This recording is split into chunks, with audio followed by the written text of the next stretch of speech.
each other like whiskey and a whole lot of history. Don't know if you miss me the way I'm missing you. The pictures are fading, I swear I can't make it. I need you in real life. It's not enough to rewind the lost times. The memories in my mind's eye, a bone dry. It took too long to realize I need you in real life.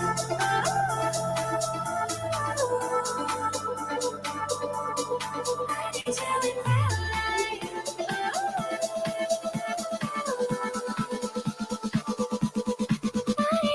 Yeah.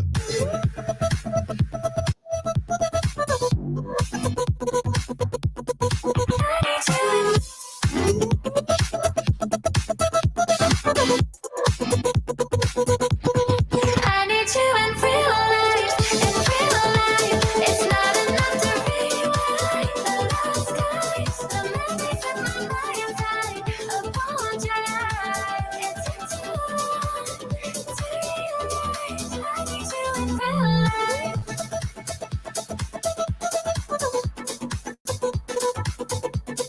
I need you in real life.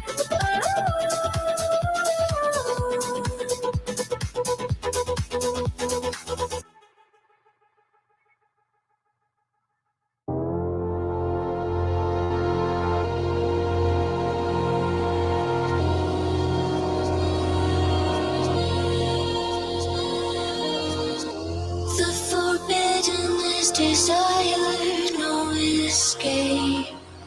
I'm a pleasure seeker, the apple and the snake. Animal instinct hardwired in my veins. Come closer, let me whisper my end game. My end game.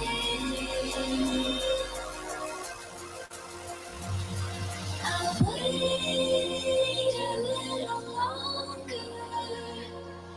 Then divide and conquer.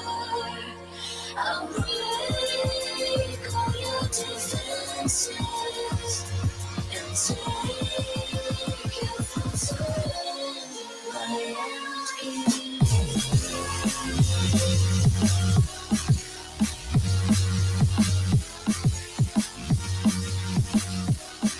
My end game.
I'll wait a little longer. Then divide and conquer. I'll break all your defenses and take you from surrender. But I won't let you surrender, 'cause I love you.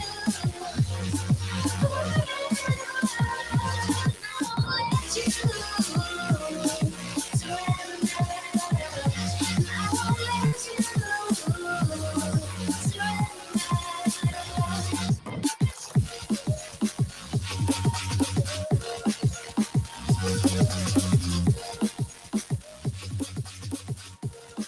My end game. Woo! Woo. don't know if you guys understand how hard this is to do from a hotel room. This is not easy to manage this on such a small table. I thought it was hard in the studio. I mean, plus clear out all the hookers and blow. I mean, oh man, I had to kick all the hookers out, all the blow, all of it. Really, really, really not an easy thing to do, especially when you're having all the fun, right? All right, ladies. No, it's not a cheap hotel. Just throwing that right out there right now. At least I'm not paying for it. The company pays for it. All right, ladies and gentlemen, let's start the show. Let's do it.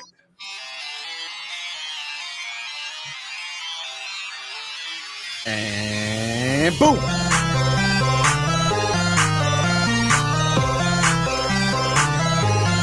And here we go. I'm about to piss off all my neighbors in the hotel. Yes, do it. Fuck it, right? Distant nerding. Hey! I'm about to have somebody knock on the door right now. Just like, what the fuck, man? We're trying to score deals here. Oh my god, it's not that kind of hotel. It really is a nice place. Ladies and gentlemen, it's Thursday. Oh, and it is time for your Lego therapy. Oh, we're matching. We're wearing matching shirts. It's adorable. I know. Right? Ladies and gentlemen, it's Thursday. It's time for the build. Getting some Lego therapy going. Gonna have a good time because we've got a very great on-par guest tonight, ladies and gentlemen. It's gonna be a good time. As good as it can be when we talk about mental health. All right, ladies and gentlemen. Right. Well, enough about that. That's right. It's a subject that I know we're all deep into here. we hold close to our hearts, especially after reading the book. Even more like very interesting concept, but I love it, and I can't wait to get more into it. So before we get into that, of course, ladies and gentlemen, a little bit of housekeeping, because this show, this channel, everything that we do here at Distance Nerding is, of course, brought to you by Poddex. Should I? No. Okay, should I? I'm not going to give it the Debbie treatment. So, no, ladies and gentlemen, that's right. We're brought to you by Poddex. Poddex are a unique interview question and episode starting prompts in the palm of your hand. So, whether you are a new podcaster or an existing broadcaster looking to grow your audience or get more engagement, level up by going over to poddex.com. Use the code nerding10 to get 10% off your order. If you guys weren't paying, you know what? No, I didn't wear it on Tuesday. I wore it yesterday where nobody could see it. Well, no, I was on the game stream yesterday, so I was wearing the podcaster shirt. Looks like a Supreme shirt. It says podcaster, right? But it is a Poddex shirt. Of course, ladies and gentlemen, if you really want to get into Poddex and some beautiful close-up magic, Graveyard is on the scene. Yes, I mean, you have such great questions. Like, if you could be a personal assistant to anyone, who would it be? And I know the answer is James already. No. Ryan Reynolds? Ryan Reynolds, all the way. Yes. Yes. I mean, yeah. It's great stuff. I would have used it last night, but the show didn't need any questions. Really? Oh, yeah. There was no way to get questions in any edgewise anyways. But the way you guys had that last night, I can't wait to have them back on the show. Well, because we've had a couple of them on the show, but I want the mayhem of all of them together like that. It's amazing. But yes, I do use Poddex for the questions when we do have questions to ask. So it's great. Hopefully a horror one coming soon. Horror, not horror. Still haven't heard back from them about that. But yes, ladies and gentlemen, head over to poddex.com. Use the code nerding10. Get 10% off your order. Now, sadly, this energy that you're getting from me right now is just my normal everyday how the hell energy. But if you want to match your energy, you want your energy to be as high and exciting as mine, ladies and gentlemen, the only way to do that is to get yourself some Debbie. That's right, ladies and gentlemen. Debbie is an emerging brand of energy drinks created to help focus, concentration, reaction time with no jitters or crash. Debbie contains no maltodextrin, no sugar, no fillers, no artificial colors or dyes. Now, you may be asking yourself right now, what makes it different from other supplements? Why should I get Debbie over all the other things that you can do, especially when you walk into like a corner store or like a 7-Eleven or something. And Prime is there. And exactly, right? Not only Prime, but like, the thousands and thousands of energy drinks that are there. There's only one other drink that I know that has this, so it's not the only one, but it is one of the few drinks that contains Neurofactor. Neurofactor is a neurotropic derived from the coffee fruit. Neurofactor helps give your brain focus and clarity, while 150 milligrams of caffeine and 3 essential B vitamins help you stay alert and energized. Guys, find out more about W at www.w.gg. Use the code NERDING10, get 10% off your order. There are 7 delicious flavors, and my favorite flavor as of now is the Push and Punch, because fruit, you can't go wrong with fruit punch and lemon lime. I mean, you could. No, you can't. It'd be Prime. It would be. I mean, you know what? Sadly, as much as I hate that individual, and the type of person that individual is, Prime's actually. I hate that I give him money, because Prime is actually pretty good. We'll discuss that off screen at some point. Yeah, I mean, for sure, it's not bad. So, with that being said, ladies and gentlemen, you know what? I'm going to do this the proper way. Ooh. Actually, no, I'm not going to do it the proper way. You know why I'm not going to do it the proper way? Is because it's so much more fun when we do it this way, right? So, ladies and gentlemen, our guest this week, is a writer, creator. He's been doing this for a couple of years now, but the work that has been coming out is amazing. Here to talk about his latest project, as well, and again, if you guys didn't catch the drift at the beginning, we were talking about mental health. This book that we're about to talk about and get into. Wow, that's kind of the only way that we can do it, guys. You got to go and check it out. We're gonna push it even more, but let's welcome to the show, Stokes, the writer. I'm on the wrong page. Yeah, thanks for having me. Absolutely, man. Oh no, you should not be there. Let's put you here. There we go. Okay. And there. All right. There Oh you go. wow. Boom. You get the out there treatment, right? Because we're here to talk about you right now, right? Okay. Hell yeah. All right, Anthony, how you doing, man? Welcome to the show. Yes. Man, I love the intro, man. Got me pumped up. Good. That's kind of why I was like, you know what? He's got a bio. When I said I'm gonna do this proper, I was like, I'm gonna read his bio, and then I really thought about it. I was like, no. You know what? Let me do this the way I always do it, right? We go off of, like, the research that I've done about you and everything like that. Let's go off of that, right? Okay. What's the research say? The research says that you've been well. Let's just start off with this, man. So you've got this book out, right? Right now, this is not your first book, right? Yeah. Normally, that's a question that we usually ask in here. Is this your first book or anything like that? But again, looking into it, this is your third series, right? Yeah. I mean, I have one of like 4 series essentially, but yeah, a lot of stuff coming out. Yeah, and kind of like from when I was looking at just kind of like different kind of subjects, but going off of the one that we're on right now, I don't want to say this. I don't want to put the question this way because it's such a cliche way to ask the question. But at the same time, like, tell us about intrusive thoughts. Was that the question? Give us more about, well, because that's the question that most people ask, right? It's more. Right.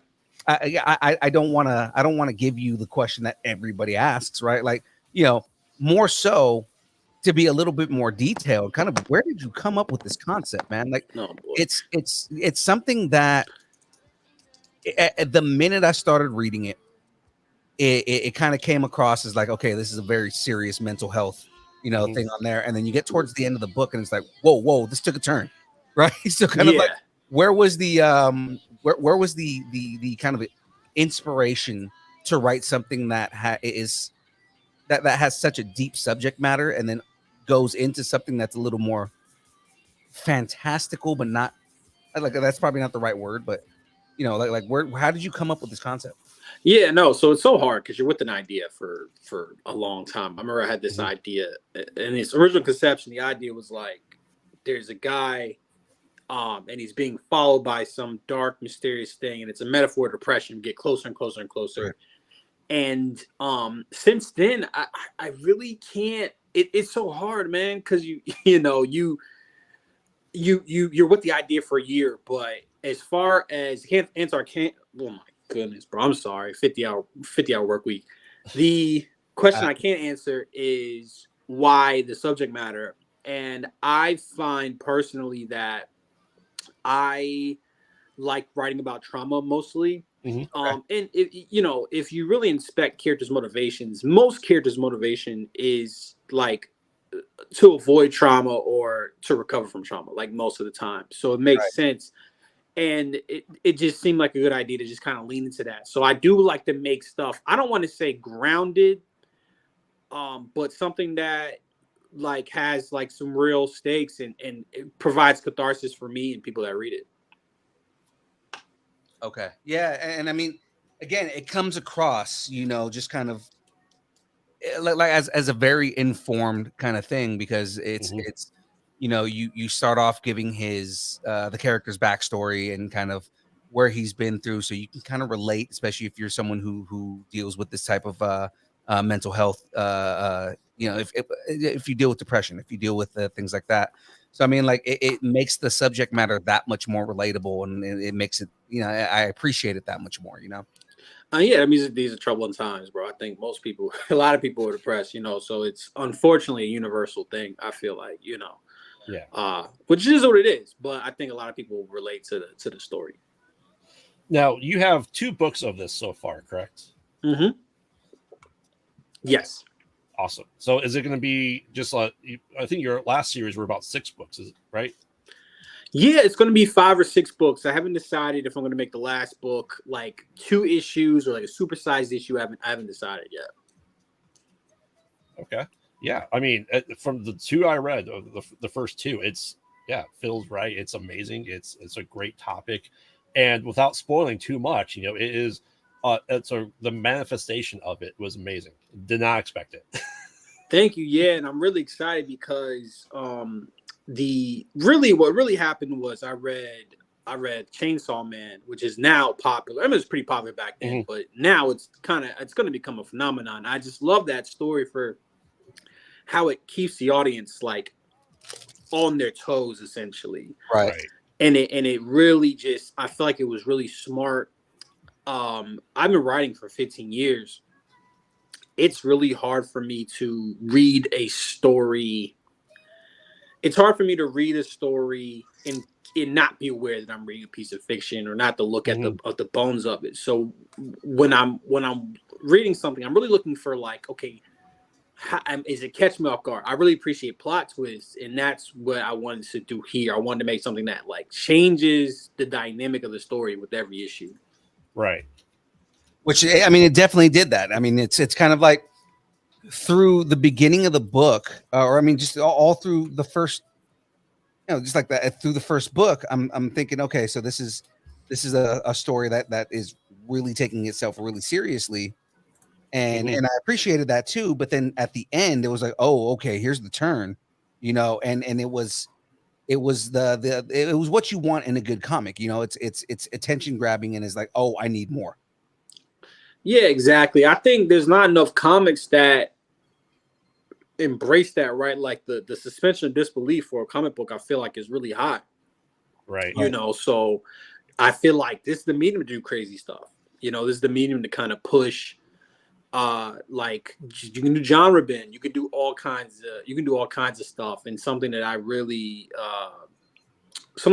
trying to do is just, I don't like genre. Like I think it means less and less these days. I think things the best stuff does multiple things. It has multiple tones. Right.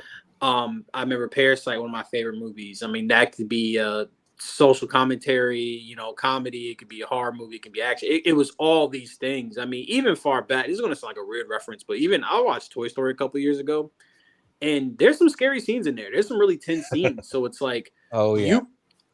I feel like it's like, you want a little bit. I like cooking metaphors. You want a little bit of everything sometimes. You want different textures and different flavors going on. Yeah, Sid is just a psychopath. Like oh yeah, that kid just does nothing but exhibit, you know, tendencies. And he becomes a garbage truck driver. So, you know, It's appropriate. so Is it a graphic novel or comic book? This is a comic book. This is a single issue. Well, this is a 6-issue series, but this is a single issue release. and these are longer for comic books too. They were what, About 36 pages from notice on that. 32 pages, yeah. And believe me, if I could have gotten it down, I would have. But yes, that's what, you know, that's the roll of the dice, you know. Mm-hmm. Right. But again, like the way that I saw it was the story is captivating enough that you know, I'm not worried that it's a slightly longer book. It's more like, you know, I see it as a bonus. I'm getting more story in it, and it's still keeping my attention, which is what matters. That's why most comics are so short, is because, you know, short attention spans, people, like, you know, stop paying attention after a while. I didn't feel that at all when reading your book. Yeah, I mean, it's money too, right? You're paying by the page, so yeah, right. You know, it's good to give the customers a good value. I'll leave it at that. Yeah. Oh yeah. So I mean, you're gonna write this and just make a trade paperback when the series is all said and done. I think I'm gonna do it when issue 3 is done. I'll do a 3 issue trade, and then the last 2, like the last 3, I'll do an issue trade and maybe do like all 6 in one. You know, it depends on what's the market. I think comic book fans will pay for. If anybody will pay for something they already paid for again, it's comic book fans. Well, yes. That's very true. That's the thing I'm getting right. Like, I'm trying to think. I purchased stuff multiple times. Like, it's why not? You know? Oh yeah, trust me. I do the same thing. If I have something on DVD, I'll have it on Blu-ray. I'll have it on Laserdisc. I'll have it on VHS. If it's a movie I really, really enjoy. Nah, absolutely. So, you know, talk about your book. Do you have everything kind of written out in the path it's going to be, and you're just waiting for the production and the artists to catch up?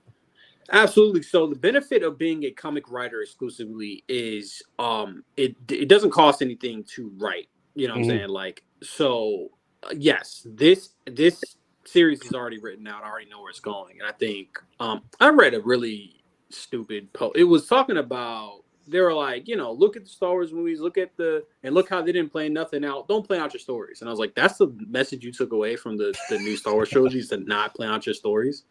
Jesus Christ. But so I think there's like huge benefits. I think you look at Breaking Bad, I think it's the perfect example of how to do both. Like, I think they had a definitive ending in mind, but they let the show breathe and grow, so you can pivot, but you have a destination in mind, right? Like, you're laying the foundation for the ending is the perfect balance. Right. Now, like I said, without spoiling anything, do you ever see revisiting this world of this comic?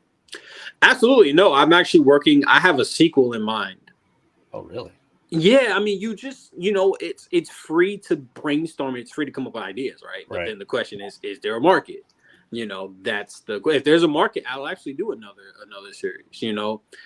And the cool thing is, I think I release through Kickstarter exclusively, but then I also I do conventions. I do a lot of conventions. And so it's like the stuff almost has a second life. And if you do it right, it's evergreen. You know, this should make you money for the rest of your life, really, you know. So there's all kinds of things to consider. But I'm definitely would love to do a sequel. Awesome. Yeah, like I said, the first 2, I'm enthralled by it. Right. I love the twist of each end of it too. You know, that slight cliffhanger that's there. You gotta do the cliffhangers, you know, to like hook the audience. You know, so what's good about it, because again, like, you know, we don't want to give off too many spoilers because we want people to go read it. But I mean, like, just one of the things that I noticed that like early on, there's a certain character that you see interact with him in the first book, and a lot of it is kind of the direction that I thought the book was going to be was you know, it's like there's the real world, and then there is this world that he's created in his mind, and it's kind of like the way he sees the world. And again, the twist is like, okay, it's a little more than that, but I mean, like, there's a certain character that he interacts with that I'm like, that would be a terrifying character if it were in the real world. And then book 2 Right. Yeah. You know, Exactly. so it's like, you know, again, this story, it makes me want more, you know, like I'm just like, I want to read more of this. And that's, again, you know, me being somebody who's who loves storytellers. I've told guests in the past, that's kind of what matters to me is good storytelling. That's exactly what I'm getting here, you know. And it's like good storytelling makes you want to continue and say, well, what happens next? What happens next exactly? And again, that means it almost like the series really starts with issue 2, you know. Absolutely. You could look at issue 2 as the end of act 1 for the series, essentially. And so, like I said, you mean you write this thing, every writer has their favorite part, and issue 2 is like one of my favorite parts, you know. And I'm a big I think it's good. Like a lot of things that I got was like, you need more dialogue, you need more, because my dialogue is usually really sparse, because I feel like if I don't have anything compelling for the characters to say, I'm not gonna have them say anything. But like, okay, here they're saying something compelling, they're bouncing off each other, and it feels like a fully realized comic book to me. Right. Oh yeah, like even when there's a couple pages without dialogue, there's just the artwork does really speak for itself, convey, Right. I think, everything perfectly. And that's kind of where I was, where like kind of my thought process is it's one of those stories where you don't necessarily need a lot of dialogue, because there's a lot of story being told in kind of the silence and the things that he's not saying. You know, it's or just kind of like what other people are saying or other people's reactions. You know, there's a whole underlying relationship's probably the wrong word for this, but there's a kind of interaction that he has with another character in the real world, and it's kind of like, you know, just kind of the situation between the two of them speaks volumes. Yeah. And exactly, it's a visual medium, right? And you know, when you think about what a lot of, because I read Ultimate Spider-Man recently, Okay. and oh my god, there's a lot of good parts. There's a lot of smart writing, but every once in a while, it's like I don't know. Like it's like Bendis like slams his head on the keyboard. It's just so many words. And it's like you're covering up the art. You're slowing down the pacing to a crawl. And for me, it's like I really want the art to speak for itself, you know. And it's about finding that balance, because your dialogue is typically how you're gonna. It's really big part of the characterization. So I think we nailed it. I think we nailed it here, and we're looking to keep it going. Yeah. So are 1 and 2 officially out, and you're working on 3 right now? 2 is done, and then we're waiting to see when we're going to start on 3. Okay. Awesome. And you're always working. So I don't know. I think this is irregular, but one, I think what makes my process unique is I have the comic book done and then I kickstart it. Right. And the reason why I do that is because I don't want any hard deadlines. I hate hard deadlines, you know, and I try not to give them to them. I try to account for time. When I'm ready to fulfill, I want to fulfill. I want to hit the ground running. And I fulfill within a month of the campaign ending. Like at least recently, I've gotten the process down to a science, really. And so that's 2 things. And then you don't have to. My friend, man, he had an artist that really screwed him over. He like basically ran off with his money, and then he got the book funded. It's like, oh wow, now I have to scramble. It just seems so stressful, and I just would rather not go through that. The opposite, well, the other side of that is like, oh man, the finances are like, it's like tight, you know, because you're starting. I've overextended myself. I'm man enough to admit that. And it's good in a lot of ways because I can pivot, but it's also like one of these. It's so much momentum, bro. If the train falls off the tracks, right? Oh boy. So Let's Great ask you a question. How many people? I mean, you're the writer, but you have an artist and illustrator, correct? Or do you do that too? Yeah, it's 4 people. It's really me, the artist, the colorer, inker, the letterer, and then I have a 4th person that puts together PDFs and like kind of like I say additional lettering. So 4 people. I mean, it's pretty. I haven't. something I'm looking to expand on though is I like the way I've been liking the way pages looked when one person does the inks and another person does the colors. Yeah. Which is like the way that like the majority of the big name comics do it. Exactly. Right. And I just love it. So maybe I think going forward, I'm gonna like certain projects, I'm gonna start using a colorist because one, you don't like if I were to say I'm only working with artists that do their own coloring, I'm going to miss out on a lot of good artists. Right. And that's something I'm doing going forward. I think at least like two of my projects going forward are going to have a colorist, which I'm really looking forward to. Awesome. Phil's know I'm asked this question because when there's potential gore in a comic book, as a horror fan myself, do you ever have to say more gore or less gore in your stuff? Or do you try to keep it more grounded? The beauty of Kickstarter is that nobody can really tell me like what I can, I can't do. Right. I think for me, what I want the gore to be impactful, which it is. Yeah, exactly. Like, so I like to use it sparingly so that when I like also like cursing or any element you don't want diminishing returns. Right. Not to say I might do. I'm trying to think of like a cheesecake premise that I could do, and then that'd be gore. Be a gore fest. But right now, I'm trying to be like more restrained, and then when you feel it, you really feel it. Right. Oh yeah, because the splattering that you did have was very bright, very clear story. It was that just the color itself was a good storyteller too. Yeah, and the exactly what Graveyard's saying is just the use of color in the book and in general, or in both of them, because like you have this almost gray sepia tone world, which actually speaks a lot about the mental health aspect of it, and then there are like parts where it's just like black and white, and then parts where there's a lot of color, where like where they're going in the world, and then you meet Pez. Yeah. And he just throws it all out of the water, like out of whack. Like everything is he 100% does not fit with the tone, but it's clearly intentional. Yeah, it's about, like I said, I don't like rules. I don't like sticking to genre. I actually think that again, I love food. Like, savory and sweet pair together. Like, I feel like horror and comedy go really well together as well. Oh, yes. And it's about finding that balance. I think execution is the main thing. I think if you execute things well, like I don't think any two things can't go together.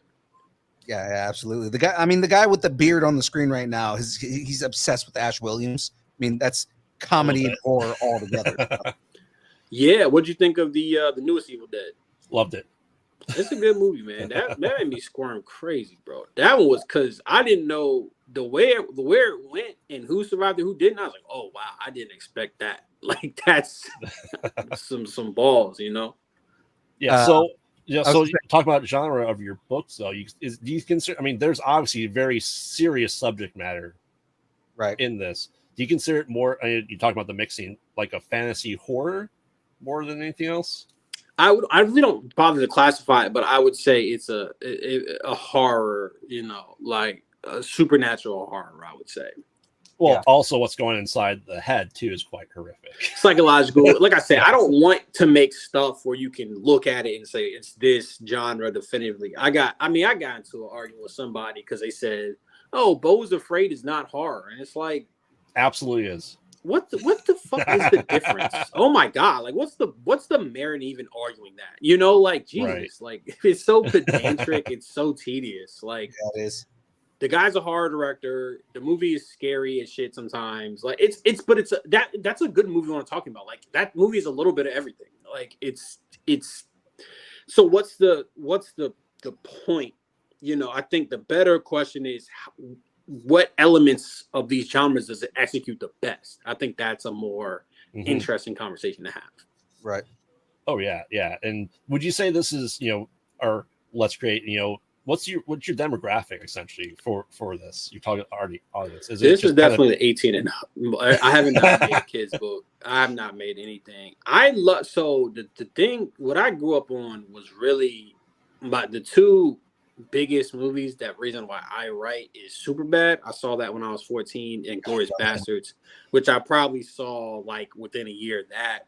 So that's really the stuff I like. Like if I'm popping in a movie, like I want to see something raunchy and funny and kind of sweet, or I want to see some misanthropic shit. You know, like that movie Possessor by was it David? Not David Cronenberg. I forgot his name. Brandon Cronenberg. Brandon. I mean, that's it. That's mwah, you know. That's perfect. Just anything Cronenberg in general is yeah. Yo, a double feature with that and 40-year-old version. Wow, that's a Stokes. That's a Stokes afternoon right there. You know, so dig that. Yeah, definitely in the 18 plus for sure. Well, I mean, it depends. If you're a horror person like me who started at 4, maybe I'll show it to my kids. I remember like my cousins lived with me and they saw was it Killer Counts from Outer Space? Yeah. Mm-hmm. Yeah. I was watching and I ran to my mom. I said, "Mom, they're watching a bad movie." She's like, "Why don't you just go to bed?" Because I was watching. She said, "You to bed." Take your ass to sleep. Pretty almost literally. Like, why are you snitching? So snitching. Go to sleep. You know, James has a good question. Is what's it like with your idea? You're writing, collaborating with a group of people. You know, do you have the final say? I would assume. You have final say. Listen. I say if you want it exactly like it's in your head, you got to draw yourself. So you do want a collaboration. You do want it back and forth. You have the final say, but there's plenty of times where artists will make a decision I don't initially agree with. But I'm like, one, you want to make sure their opinion's heard, and two, like it's almost luck of the draw, really. Like if you get an artist, if you hire an artist and it's not, you're not firing all cylinders, you're stuck with that artist until you finish that book, or you can quit and like scrap it and start over. But that's a lot of money. That's a lot of resources, time, etc. I found though, like most of the time, it's not all the time that the artist, you also got to look at it like this, like the artist is coming at it from a fresh perspective. Mm-hmm. So the way the artist is trying to is kind of like manifesting it from your head to the page. So it's good because they're coming at it from the perspective of a reader, right. Like in a lot of times. So with the silence there, do you write the scene and set it up for the artist, or you just kind of give them the rough idea and let them just play with it? No, I try to write a lot of details. Mm-hmm. It's a balance. You want to give them enough room, like I said, to kind of do their own thing, but you don't. I feel like it's unfair to just give them generic stuff and then just have them make it up, because I feel like at that point they're almost like a co-writer at that point. You know what I'm saying? Like I give what I want to happen in each panel, and it, if they're like, "Hey, what about this? Hey, what about that?" And then we can go back and forth, find a compromise, etc. But to have them come up with most of the book, I feel like is a little unethical. Mm-hmm. Right. So, James, good question. We always like to figure out how do you find artists, or do they find you? Do you put feelers out there? So Instagram is big, Twitter is big. So now I'm looking for artists, right? Like now I'm searching for artists. Sometimes artists come to me. I'm pretty sure one of the projects I'm working on right now, the artist like volunteered to like, "Hey, I'll work for you," and the results are really good. I'm glad they did. And Twitter is a good one. I feel like Instagram. Twitter, what's that? Twitter, stop. Don't fucking start. Like, oh, the X or the Twitter? Every fucking podcast I'm doing. We're always what is it? The X formerly known as Twitter. Yeah, the whole Prince thing. But yeah, so it's social media, man, and I've been very fortunate to find some great artists and to be able to. A lot of times, what's been happening now, or what happened a couple of times, is like I'll get a variant cover from an artist. I'm like, okay, let's go to series. Let's start a series since we work together well. Now, do you have a variant per issue? Is that something you're thinking about doing? Oh no, you do. You have to. On Kickstarter, you have to. Because one, like, so if you have my con table, right, it's a 6x2 table, whatever it is, and after doing 8 comic books, I have like 24 different covers on the table. One of those might appeal to you, right? But if it's just 8 comics, and if it's the main cover, it's going to be in the style, generally the same style. Every new cover, every different cover is a pitch to the audience. Mm-hmm. So that's how I look at it. And then also on Kickstarter, people love variants, like collectors, etc. And then also if you really hit, people buy multiple covers, you got to think like, if I sell, if the variant is $20 and the standard is 15, and I sell 2 copies for 30, like that's mostly profit, like that's, I'm paying a little bit more for bag and board and stuff, but I just made a lot more than if they were just going to buy it for 15, Right. And it's like I know people don't like. I don't know. I know some people how people feel about variants in the big 2 or the major market or what have you. But I feel like a lot of the problems that I see in the communities, people they're arguing about like mainstream problems, but we're indie artists. Like it doesn't like what's even the value of discussing those sort of things, Right. Yeah. So and James will know more about kind of style, and I want to know without said, Pez to me is amazing. Was that something you had in your head, or what's it like working with artists to get that style of Pez specifically? So yeah, I did have Pez in my head the whole time. Like I said, I have most of the concept. So Pez is a combination of Hobbs from Calvin and Hobbes, Venom, and Ryuk from Death Note. Oh, I 100% see all of that. All right. Yeah. And yeah, because Ryuk is like I love Ryuk because he's like friendly, but he's also, I mean, he's a dickhead, like he's a dick. He's a dick. Like he'll help you if you entice him or whatever. And Calvin and Hobbes speaks for itself, and then Venom as well. Obviously the design. So that was part of it. As far as style, I want different styles. I want something for everybody. When I'm at a con table, when I did my first con, this is fresh out of COVID, like and it was packed. I only had Decay. I only had one issue. I didn't even have more than one variant. And I'm like, I learned there, and I was like, yo, do you like horror? And somebody would be like, no. And it's like, okay, well, I don't have anything for you. I just have horror. So I'm trying to branch out and do more styles. I'm trying to do all kinds of stuff. I want like a manga on the table. I want a blend of manga and Western style. I all kinds of stuff. Yeah, see, for me in my head, when Pez was speaking, for some reason he reminded me of the big gargoyle in the Gargoyles TV show from the 90s. Oh yeah, because I mean he's 100%. He looks like a gargoyle. I was also thinking of the All Real Monsters, the little purple guy. Yeah, that was like a big inspiration as well as far as design. And yeah, no, I think it came across. I think it's a great character. Like personally, I think I'm really proud of that character. I think I'm proud of because I don't really put that much consideration into names. Because I think in a movie you're hearing the name over and over again, but for a comic book, I mean, superhero, sure, but for a comic book, I think less so. But I really like that name Pez and like the idea behind it, right? As well, I was really happy that I came up with that. Yeah, awesome. Pez as a character, like I said, he surprised me because I thought that he was going to go one way and then he goes a completely different way, and I was like, oh, this is a really good character. I like him a lot.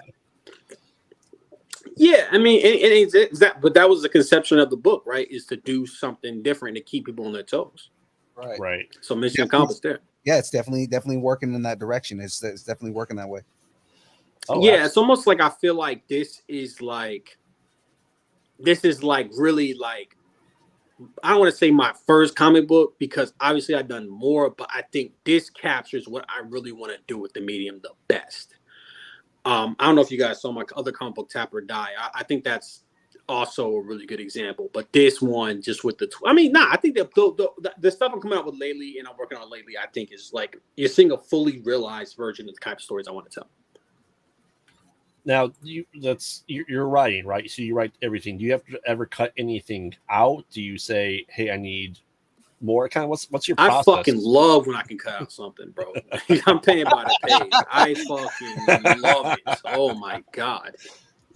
You feel up to me, every comic book I make, every comic book would be 16 pages. Feel up to me.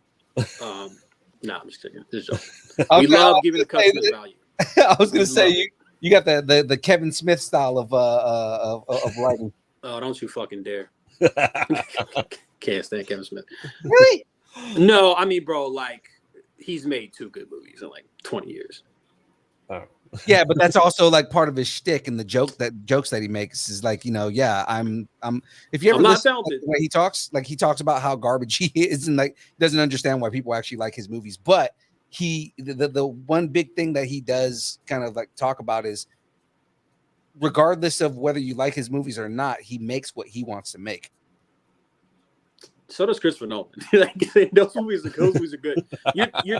You're talking to somebody. So my perspective is like I said, I've been trying to write movies for like 15 years. So for me, it's really frustrating to see like, okay, somebody who's not trying. I mean, I think he's trying, but he's not really succeeding. It's like if you gave me a movie, I would try to make like an epic. I would try to make Ben-Hur.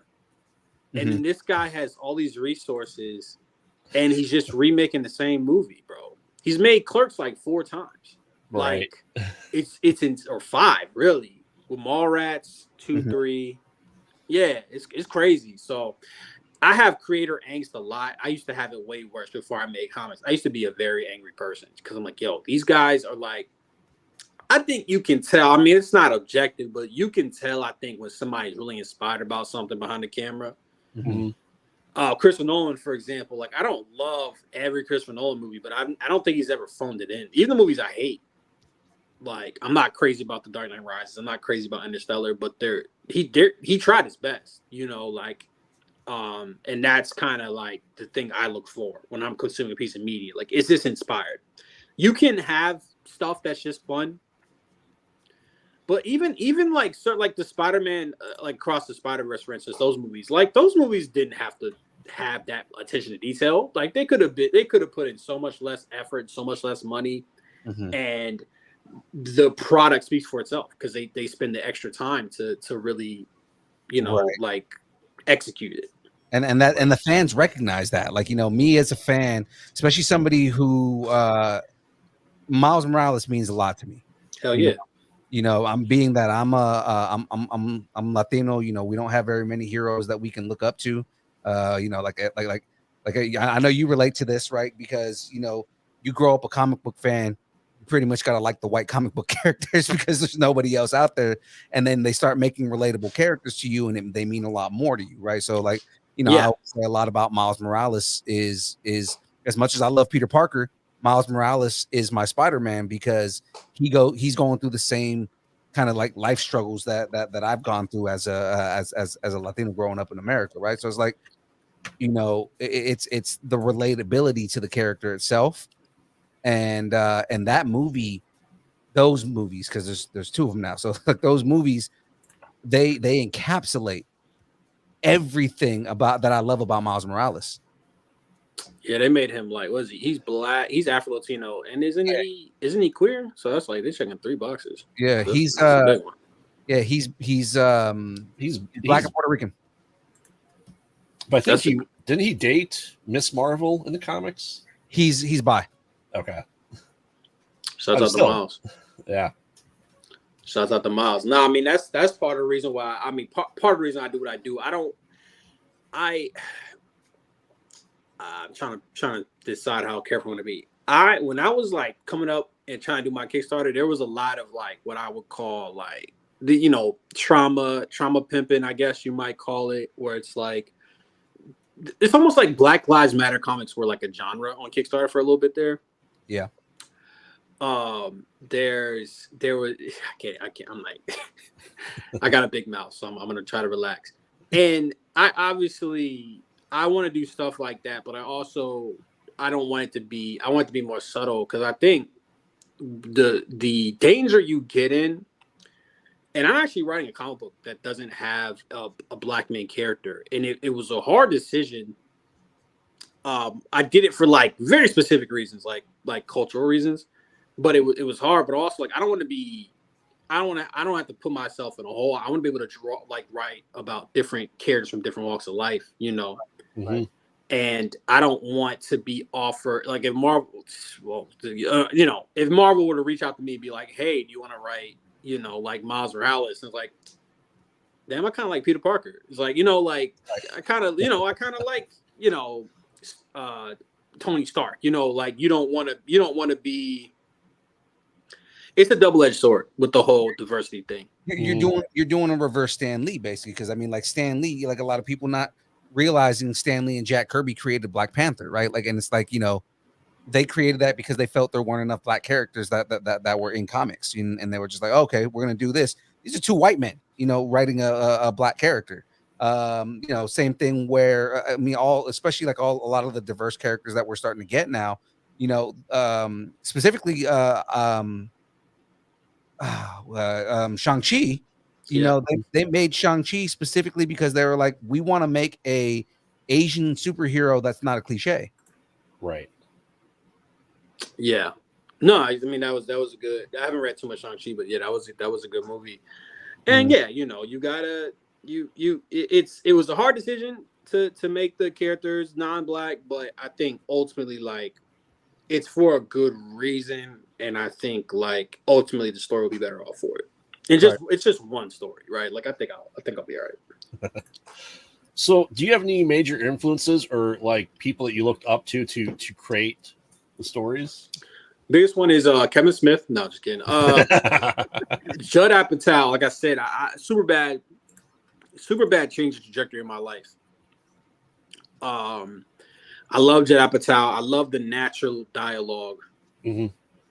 I love Tarantino. I love the cartoonish. Yes. Almost cartoonish. Yeah, I just said that. Cartoonish, like exaggerated dialogue. What else? I said I love Chainsaw Man, Tatsuki Fujimoto.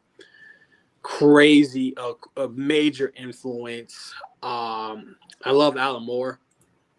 Oh yes, I love his writing. Now he's kind of a problem, but I mean, like his writing is amazing, and I will always love his writing. Alan Moore's in himself, he's a little problematic, but I mean, like, Donald Glover, Atlanta was really good. Yeah.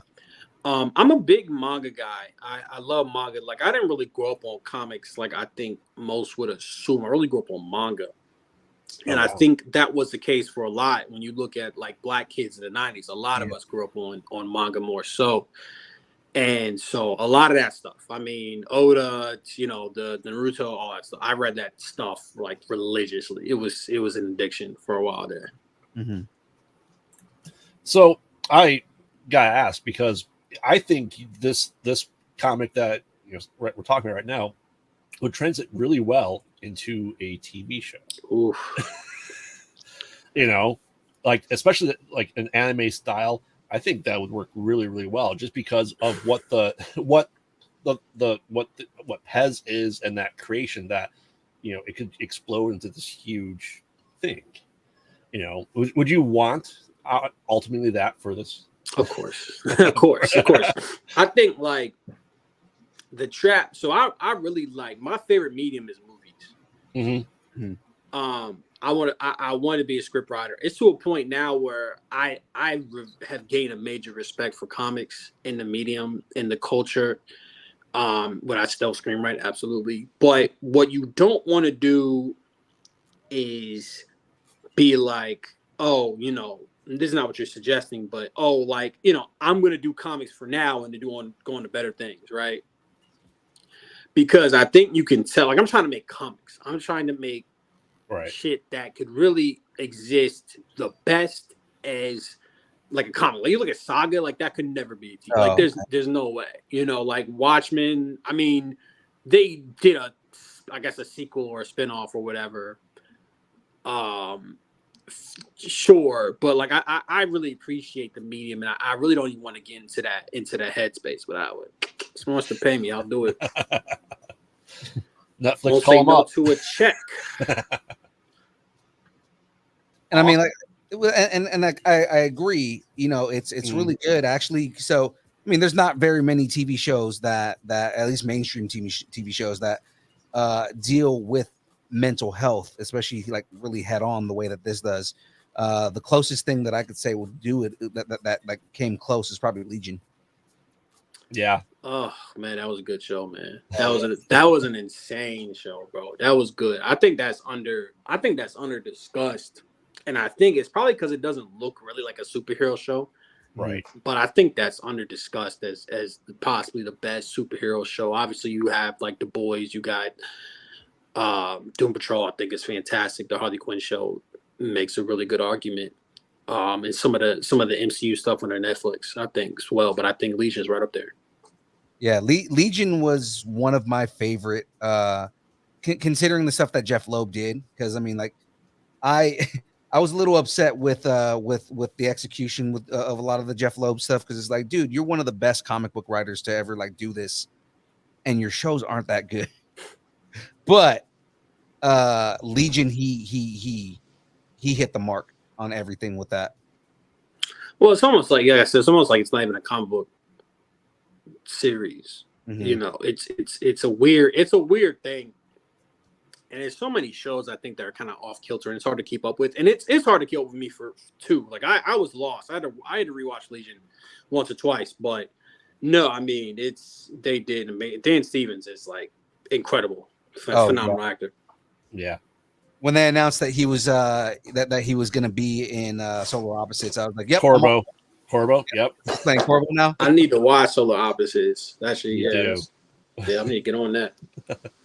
It's really good. You know, I love my raunchy comedy, so I might check that out.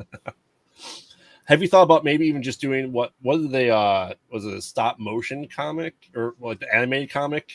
No. It's just so much. It's so much resources, bro. Like I just feel like, truthfully, the best thing is to focus on making the best comic. Like the resources I would put into like that, I can just make another comic book to make it look good. You know, like I could just make a whole new comic book, and like I want to start like a lot of IPs. You know, right. And if like my super secret goal is to get like a TV show, then the best thing to do is make a bunch of really cool IPs. Do you feel like your comics should ever have their own universe? No. I like I said, so like if we think about like manga is what I grew up on, right? Mm-hmm. Like, right. So that didn't have crossover. And I do appreciate a good team up. Like, what I read X-Men versus Avengers. I thought that was pretty cool. The Infinity Saga.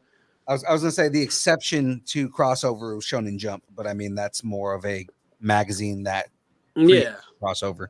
They would do some prints with the two of like, but you're not really. The stories are contained. I feel like for indie comics, bro, it's hard enough to get somebody interested in one IP. Like you're asking people to get interested into multiple IPs and then to care about they're together. I feel like we're best served telling these smaller stories because you can be lighter on your feet, you can pivot if you need to. But when people try to do the big two thing in indie comics, the indie comics audience doesn't want that. Right. You know what I'm saying? Like that's the opposite of what they want on Kickstarter. They want stuff that you can only find on Kickstarter. And like realistically, bro, you're not getting better art than the Avengers vs. X-Men. You know what I'm saying? Like you're not doing better. Blank on the name right now. Bro did Kick Ass. It's the John Romita, Jr. So you're not beating those guys, man. They're amazing. I mean, rest in peace to John Romita Sr. But I mean, obviously, yeah. It's like John Romita was a god, bro. I mean, I read. Obviously, rest in peace for sure. I think like the problem is competing. I see a lot of people that are trying to recreate the big two, but the problem is you're not going to get the traction that you need, and then to get noticed by those guys is incredibly hard. I don't know. I don't think James Tinian was like ripping off the Marvel when he got hired. Like I feel like he got it by being a really good writer. And I think that's what you need to focus on. For sure. Right. Yeah. So Let's Create wants to know: does the story of your books reflect on things that happened in history? Would you say? I mean, I think everything is a reflection of history. Is it specific events? No. I think I like to do stuff that's general because then it makes it kind of timeless. Right. I think like those Black Lives Matter comic books I mentioned, I think those have gone away from it. I think they've outright gone away, for instance. And that's just an example. But like, if you just made a book that was just about, I guess the plight of the black man just in general, like I think those will stick around longer, if that makes sense. Yeah. That makes sense. Oh, for I sure. didn't say that last comment too hard. Oh, sorry. I'll put it back. Yeah. Yeah, exactly. Like you're, Spider-Man, Black Panther, T'Challa, so it's like that makes more sense. But right. I think there's a lot of trappings that any comic writers fall into, and I think they should avoid them because it's a very expensive hobby. Right. Yeah. So you've been going to cons and you said stuff too with your table, stuff like that. What's been the overall, buzz around you with going to these? You've done a few now, correct? I've done a lot, man. You've done a lot? I've done a lot. I've done at least 10. And you're primarily on the East Coast, right? Yeah, I'm trying to I'm going to a con in New Orleans like early next year. That'll be the farthest I'll travel. And I want to be able to go out and do more. But it's been good. I mean, like I said, I think creators look at there was a creator that said like, oh, I'm in debt because of comic books. And my first question is, are you going to cons? Because I've had really good con days. Like the most money I've made in a single day is a lot of times through cons. Like it's going to be Kickstarter, your first couple of days, your last day, or it's going to be a big con day. Right. And it's a good way to move inventory. It's a good way to get out there. It's a good way to network. So I couldn't exist right now without cons. And then there's a networking aspect and stuff. So I think people need to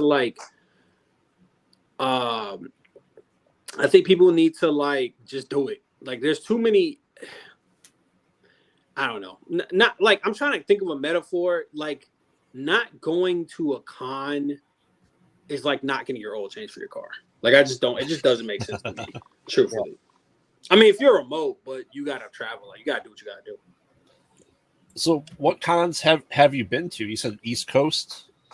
I've been to Hampton Comic Con, which is in Norfolk, around Norfolk. I did Virginia Beach, Baltimore twice, and some cons in Northern Virginia. But like mostly really like driving distance for sure. I'm gonna try to do NYCC next year. Mm-hmm. I might do Boston Fan Expo, and I might do maybe some stuff in Florida, but we got to see. Nice, yeah. As Phil knows, I love to get to cons in general. I'm planning 2024 for me to go out to cons and meet people, stuff like that. But with the cons that you've done these, have you seen this big surge of indie comic book creators? Yes. It's too many. Like it's you don't want to persuade people, dispersuade people from doing their passion, but essentially because of the high demand, I think they're charging more for Artist Alley. Mm-hmm. And I think people are getting priced out of Artist Alley. I think people are the Kickstarter, the market's kind of tightening up. So there's that, like books that are like would have gotten funded crazy a couple of years ago. Now they're struggling. So I think it's a good thing that people are chasing their passion, but I think they need to have the right mentality going forward. And I'm glad I got it when I did because I was able to get a little bit of an audience before things like tighten up crazy. Right. So you're saying kind of look like there's going to be like bubble burst essentially at some point? You think just the oversaturation? I don't know about a bubble, but I don't know about a bubble, but I think you're gonna see a lot of creators like leave and quit basically because it's hard. It's a really hard thing. It's a really hard industry. It's really hard to break into. I think people have the wrong mentality. I think people want to make these kind of niche books in a vacuum and then go, okay, like, and then, oh, I'm going to sell that comic book. And it's like, you should have considered selling it when you were making the comic book, right? Right. And it's going to make it easier, but like people don't want to compromise. But I mean, you got to compromise in everything. Like if you're hiring an artist, you're going to have compromises. You know, Right. that's life. So I think there's that. And I think during COVID, people kind of like got together and was like, okay, I'm gonna start creating now. And I think you're seeing that. I think you're seeing a lot of like saturation. I think the creators that got in early, there's creators that blowing up. I think there's envy as well. I think it's like, oh man, like this person's doing this, that, and then I'm not able to do it. I think that factors in as well. So I definitely do. I do think it's oversaturated, and will it correct itself? I don't know. I don't know. Is that a good thing? Is it a bad thing? I don't know. Right. So good question. Do you have any formal training as a writer or just self-taught? I am self-taught. So like I said, Superbad came out and I was like, I want to write like this. Glorious Bastards came out, I want to write like this. I was not able to write like Tarantino. I stared at a blank page a lot. And I took creative writing class in 10th grade. I took a film appreciation class a couple years ago. But that's the only thing I really just love. I love video essays about movies. Mm-hmm. And I was basically, and I watched movies, and I read comic books and read manga. And that was basically like the education. And I'm really glad because I think if you were to go to a school, like you paid money to get better at writing, mm-hmm. The market is shrinking up, like I said. And because it took me 15 years to learn how to write, like I have like life experience. I have real life experience, which I think some people are lacking. You know what I'm saying? Like, which is, I mean, I don't know. It wasn't good life experiences, but like, you know, you hit hard times, and so you know how to move basically. But I think a lot of people, you're starting a business. Like, don't get twisted. You're starting a business based in passion, but you're starting a business, right? Yeah. And so I feel like by the time I started making comic books, I've been writing for like 12, 13 years. So I feel like it was time. Nice. So what's distribution like? How do you get your books in front of people? Great question, James. Kickstarter and then cons, basically. I try to really focus on those two. Those are the big money earners. Like I've made a lot of money at a con. You make a large sum at a con, and you make a large sum at Kickstarter. Nice. And Les Great, who's a self-writer, any advice for him? What is he writing, though? I mean, is he writing comics? Yeah, he writes comics. I mean, it's just so hard. Like, how do you plan on, you know, like distributing it? Like, how are you releasing it? Right. If you're doing your own art, then it's like hard to say. Like, I almost wouldn't even classify you as just a writer at that point. I don't know. That's a hard. A writer artist, I don't have a lot of advice for. Just writer, I can go with some stuff. Awesome. We'll get. I guess we can ask the question now. We'll get to it too. You know, what's your Instagram? Oh yeah, absolutely. It's Instagram.com/decaycomic. Sweet. I definitely gotta give you a follow too. Oh, appreciate it. For sure, love that. That's probably also why I couldn't find his Instagram when I was looking for it earlier. You looking for Stokes the writer? Yeah, I don't. On your snooping. Is Google searching? On my actually what I ended up doing, and I found Stokes the writer on the tweets. We don't call it the X's. Oh my god. Oh Jesus. Oh yeah, it's. I joke about it, but I refuse to call it that Why would you? because that's so dumb. It's dumb. It Yeah, really dumb as is. shit. Yeah, it's crazy because I used to get like a lot. I used to get a lot of influx in readers from Twitter, and now it's like cooked. It's so hard. So I gotta kind of lean into like what is a Kickstarter audience wants, which isn't the worst thing in the world, but it used to be nice being able to tweet and get backers consistently. Like those are the days. Oh yeah, yeah. So what do you see going forward for yourself after this series? You have another one in mind before you go back and revisit the second series of this? Yeah, so I want to do multiple series at any given time. I mean, I have so many series. I have 2 new IPs I'm working on for next year. 3, I'm working on an infinite amount of books. It's almost like when you're an artist, you can really only work on one thing at a time. When you're a writer, you can work on an infinite amount of things. So I'm trying to lean into that.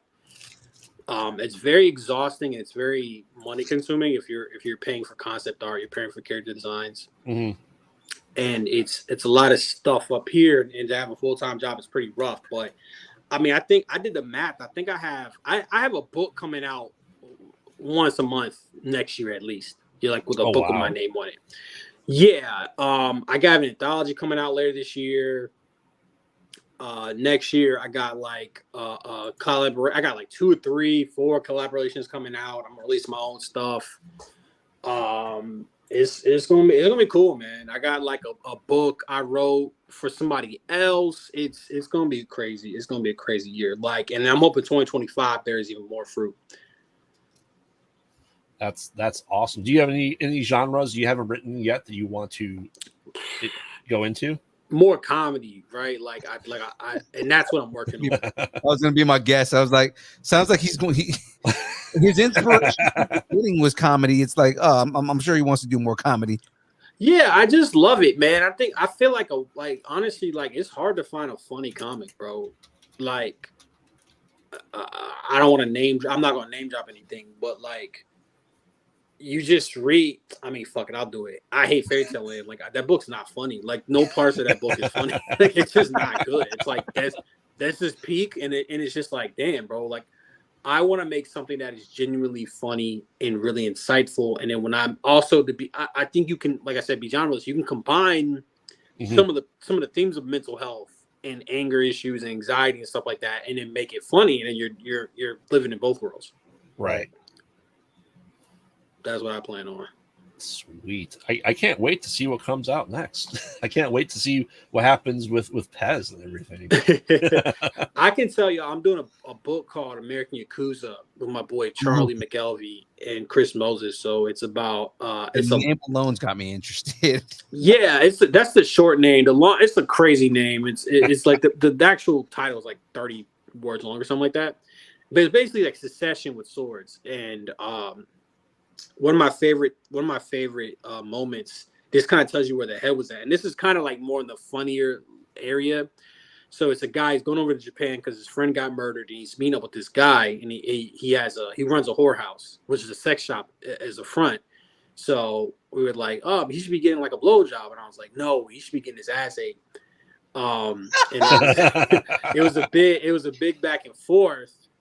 But ultimately, and yeah, I got what I wanted, and one of the pages is dude getting his ass ate, because like that's more interesting. Like that's like why are we playing indie comics, man? Only in indie comics. Yeah, exactly. Like, and that I'm super proud of that page. I'm so proud of that page because it made it in there. I had to fight for that bitch, bro. You know what I'm talking about collaboration?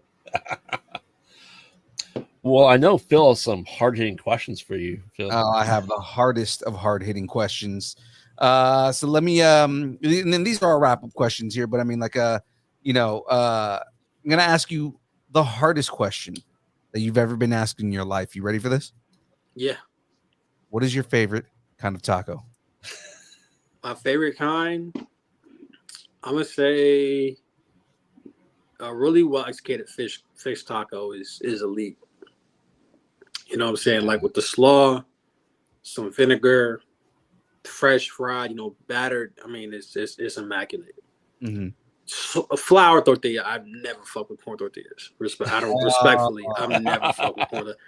That shit is like That's sacrilegious to me, man. that Come on. shit is like eating tire tread, bro. Bro, That's too much texture. We live our entire lives eating corn tortillas. Like flour tortillas don't exist in our world, bro.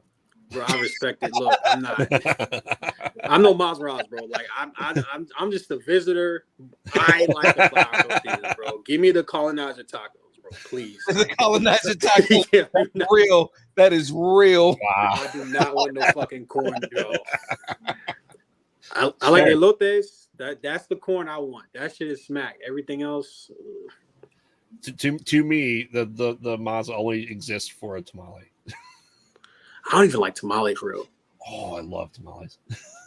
My friend made it. I forgot, but it was a deep fried taco, and they used masa. And that shit was so chicken. Oh my god, that shit was amazing.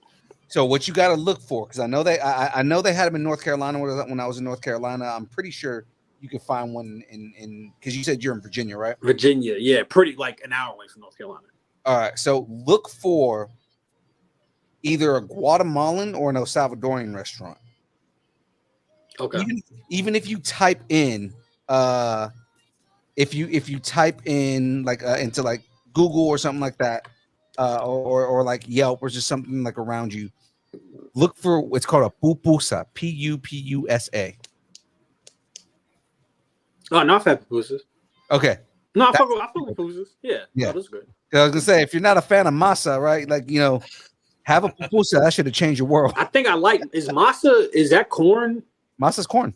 Really. Yeah. I feel like I don't know. I mean, that's cool. I think it's just the tortillas, to be honest. And I'll eat them shits. But I think the fact that you have to use 2 corn tortillas, like, what are we doing? Like that doesn't that kind of alert you? Like That's the flour ones, we need 1. The corn don't need 2. That's tradition. That has more to do with tradition than it has anything. I don't know. Every time I use corn, that shit falls apart, bro. That shit is like shit just splits. But no disrespect, just you asked me my favorite tacos. Just give me crap for it now.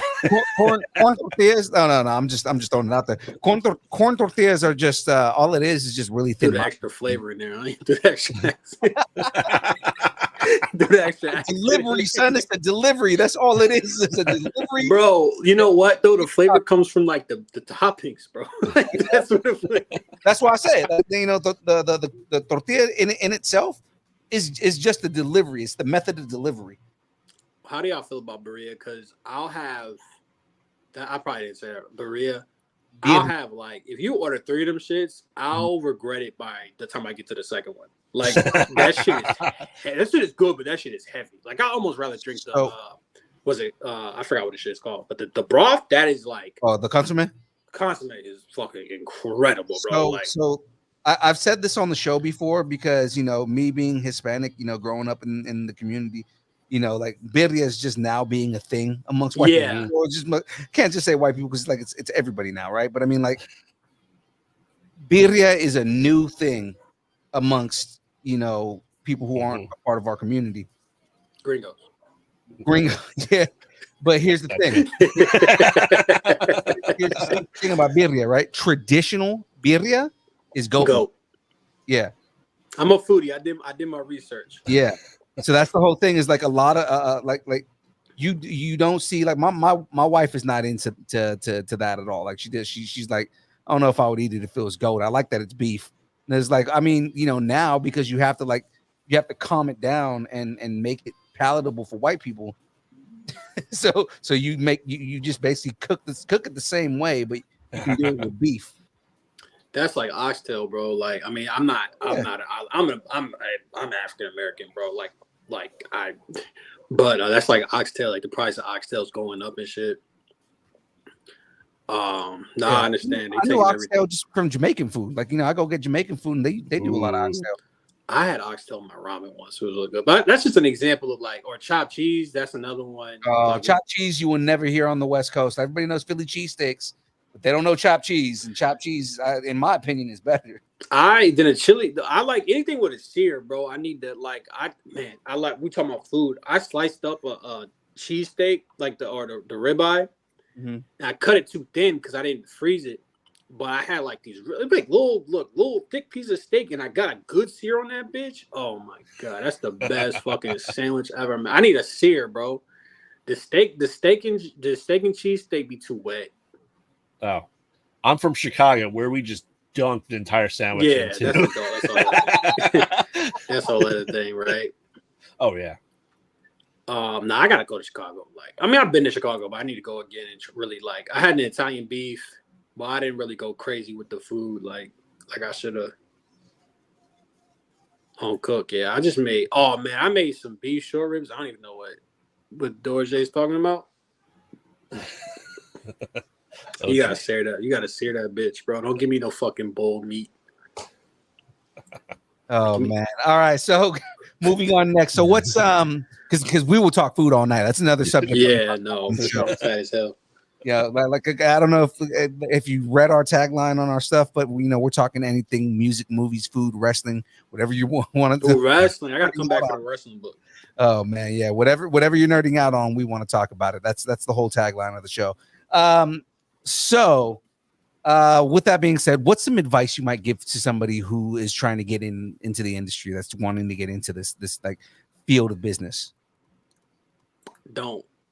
Too many of us not. I think like again, I'm gonna speak from the perspective of a writer. Just be prepared to spend more money than you would think, bro. That's it, and be prepared to learn, bro. You're gonna take your lumps. Like I went to my first con. I knew like I was like, I'm gonna get hit in the mouth, but I'm gonna learn. I told you I had one book, I had one poster, I had two different kinds of stickers, and I didn't get an artist alley table. I got a vendor table, so my table is like another extra 2 feet. So I'm just kind of trying to spread everything out, make use of all the real estate. And I feel like a fucking idiot. I'm not gonna lie to you, but I didn't have a tablecloth, so you can see my boxes under. Like it was a mess. But I learned from it. Now I'm pretty good at conventions. So just be ready to learn. Be ready to get hit in your mouth. Mm-hmm. All right. So I actually normally I have one of these like set up and written. I didn't actually write one of these. So Graveyard. Yes. Do you have any ideas of maybe a character that we can compare? Oh, you know what? No.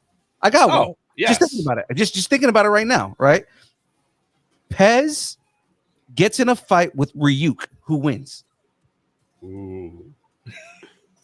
That might be a draw though, because can they take physical?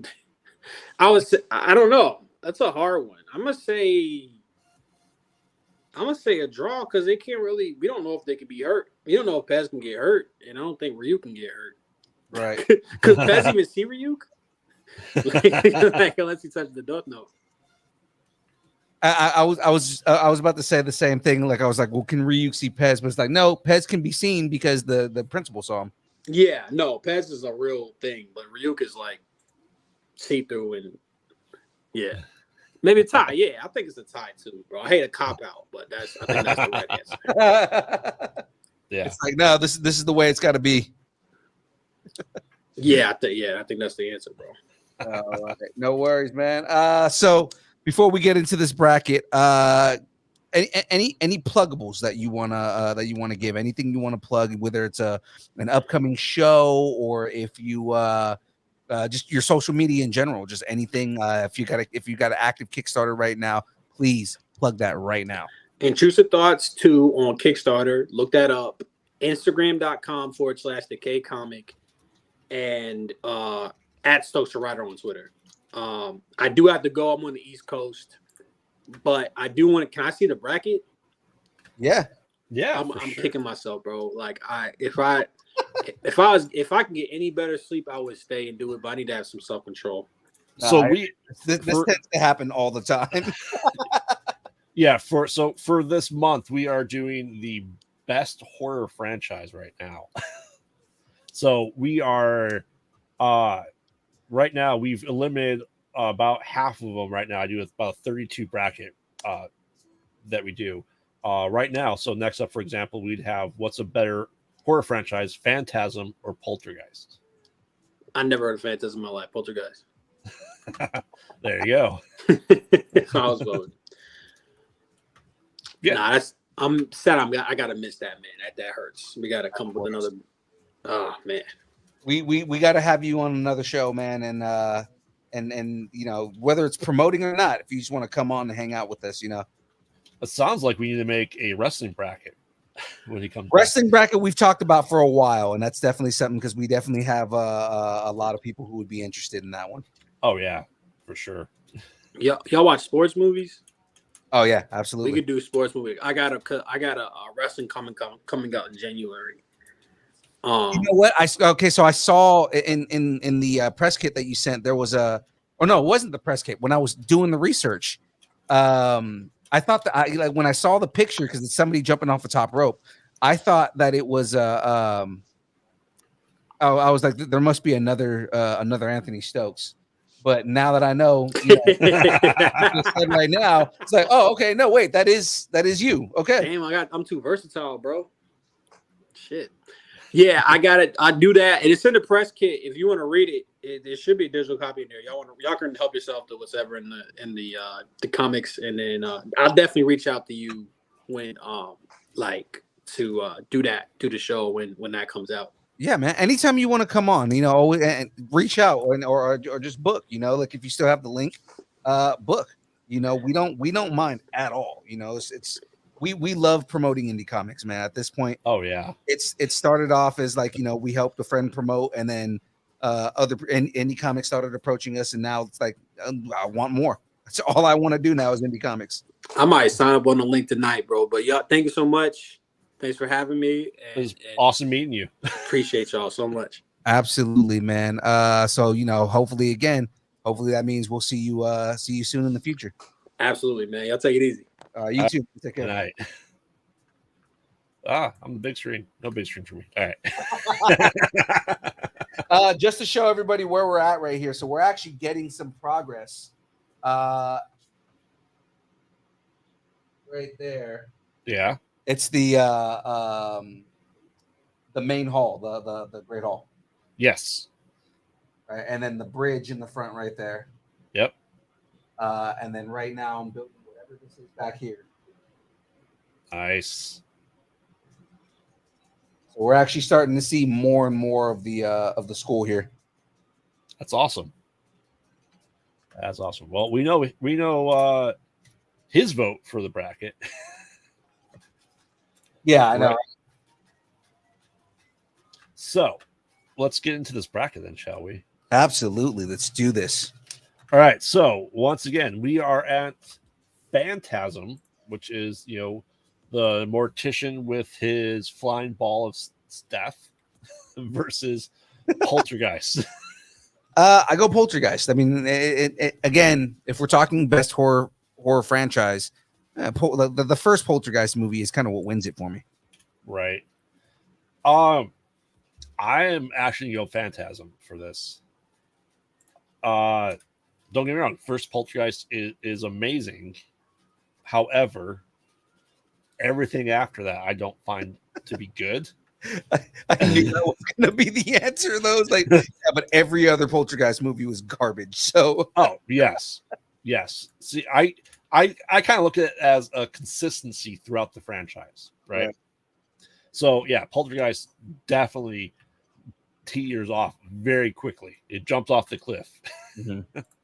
So, which just this is just kind of to throw it out there, but this, like, right before I left for Vegas for work, me and Jackie for Halloween, we decided to or she decided, hey, let's watch a couple of scary movies.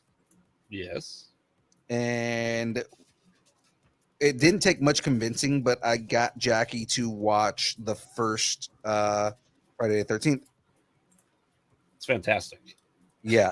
And it's just she was like, so this isn't Jason? Like, no, Jason doesn't. I mean, he comes at like the end, and that's a dream. Yeah.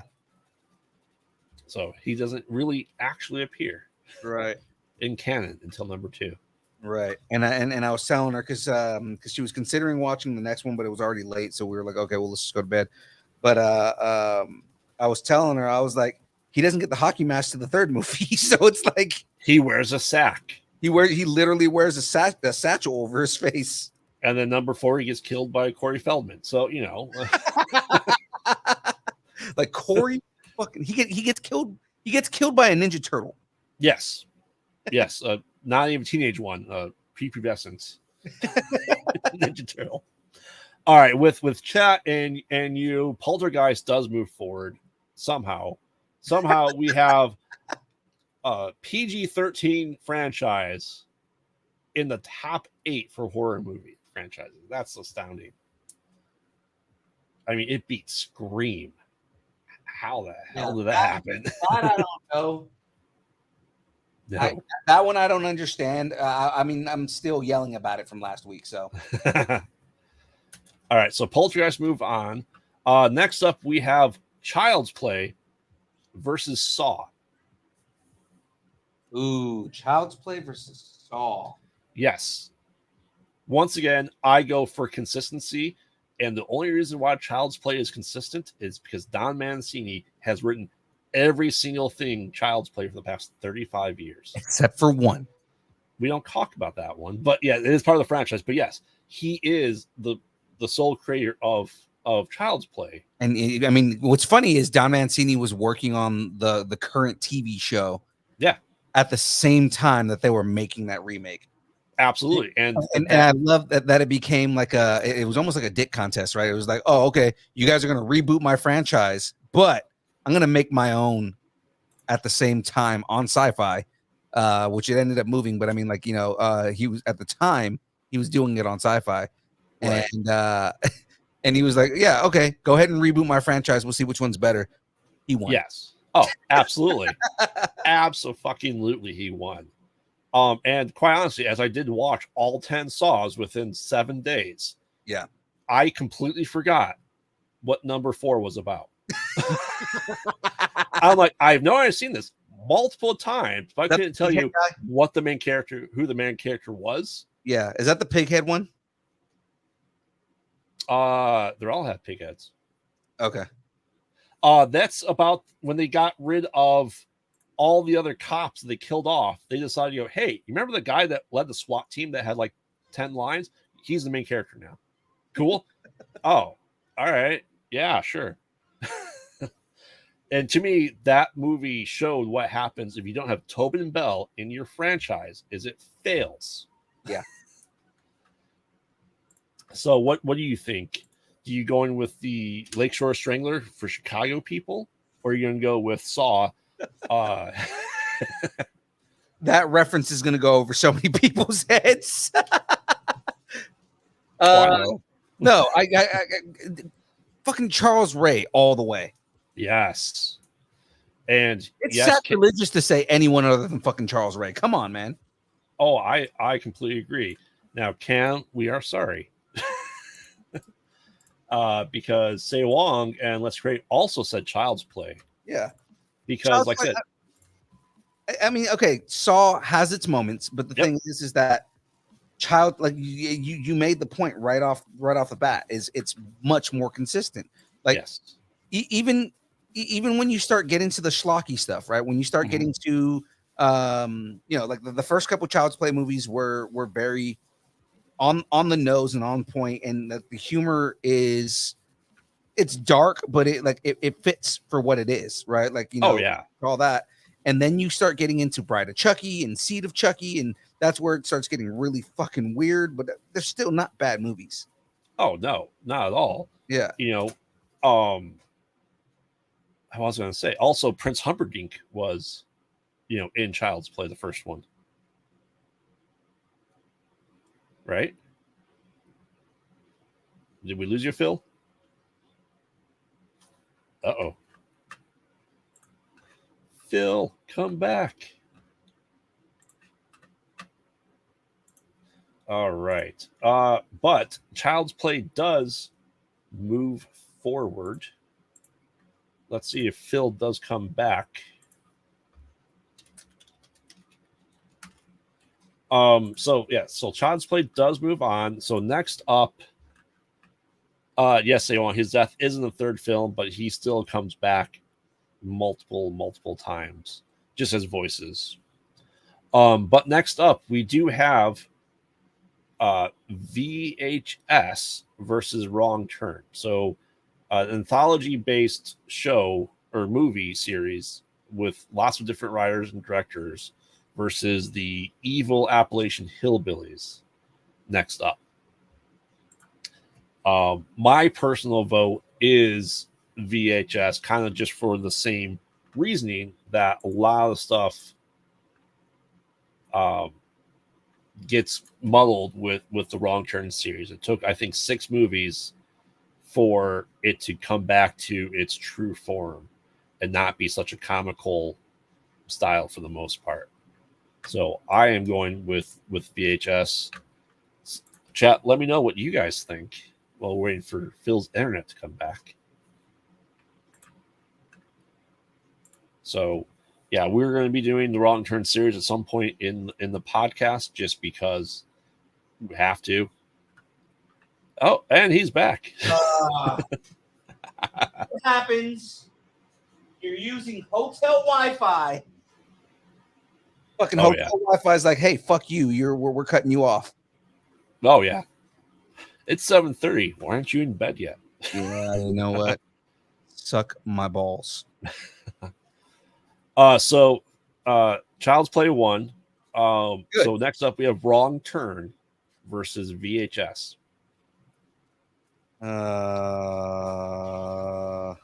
So Appalachian Hillbillies versus found footage with different directors and writers. Right. I'm leaning Wrong Turn. Okay. I mean, that did beat out the scary, Antichrist kid. Fucking Omen. Oh, yeah. Again, the best Omen movie that ever existed was not a movie. It was an episode of South Park. Yes, absolutely. I said, to me, Wrong Turn, the first one's great and the newest one is great, but the 5 or 6 in between are just so forgettable and essentially go into, in my personal opinion, is a Sharknado level of meta and stupidity. Oh my god. Okay, so the other movie that we watched this weekend Mm-hmm. was The Meg. Yes. And it's funny because I think Jackie had The Meg and Sharknado confused. Really? Because she goes, so when does Tara Reid come in? And I was like, Tara Reid is in Sharknado, and she goes, oh, okay. I have major issues with The Meg and The Meg 2: The Trench, primarily because I waited, I think we discussed this before, 20 fucking years for it to get made into a movie from the book that I read. Right. So to me, the books are hands down better and superior to anything that these movies pump out. But that's just me. So Say Long votes for Wrong Turn by a narrow margin. Marginally, yes, marginally it gets beat out. So because he said he has to force himself to finish VHS, and to me, only VHS Viral, which is number 3, was a stinker for the most part. The 3 after that have been just amazing to come out in the past couple of years. But all right, well, I think Wrong Turn moves on then and beats out, scary tracking scenarios on your VHS VCR. Tracking is not working. Oh, absolutely. That is, when we did those movies, the first episode title was Be Kind, Rewind. Of course it was. Yeah, and it was always like bad tracking issues was like our out of 10s. Speaking of Be Kind, Rewind, Jack Black and Mos Def, good movie. Oh, absolutely. Should James watch? I was saying the whole premise of the movie is them sweeting movies. It's so good. Oh, absolutely. Because Jack Black has a magnetic personality. Mm-hmm. So James wants to know, should he watch The Meg? Yes, James, you absolutely should. It is one of the best 100 shark movies that have come out in the past couple of years. But that's the thing is, I didn't find it as being that bad. Like I thought it was going to be, like B-list terrible bad, and it's like it's not that bad. This is actually watchable. Oh yeah, the first one completely watchable. Mhm. Second one, not even close. We haven't watched the second one yet. We watched the first one, and it was like this is not that bad. Oh yeah, yeah. For what it is, it's astounding that it took so long to get made. Quite honestly, Yeah, I mean, it might be just because technology-wise, you can do a giant fucking shark. I mean that's very true. Yeah, and That's very true. make it actually look terrifying and not be like fake like Jaws. Yes, and before this isn't our list or anything, but I just want to say in the book, Jonas's Taylor wife is in one of those plexiglass diving tubes, Mm-hmm. and she gets taken whole by the Meg down to the ocean, never seen again. In the first book, Yeah, so they changed her character completely. yeah, considering she's dead within the first like 80 pages. Yeah. Oh yeah, so she's not even an afterthought in the book. Like she's gone, but they made her like almost like the central plot point for the first movie. Oh, very much so. Yeah. Very much so. And Mac is Rainn Wilson would have been better as Mac because he's supposed to be more of he's almost like what's his name from Uncharted, his friend that wears the Hawaiian shirts. Yeah. Oh, fuck, what's his name? Sully. Yeah. So he's he's more like if you imagine Bruce Campbell as Sully, that's Mac in the books. So Okay. yes, the commercial of the shark eats them whole, very much so.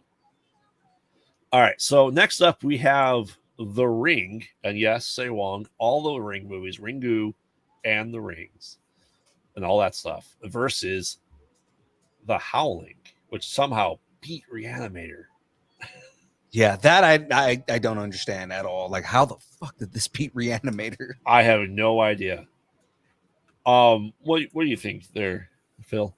Oh, I think I go Ring, and it's because the original Japanese movie was extremely groundbreaking for what it was.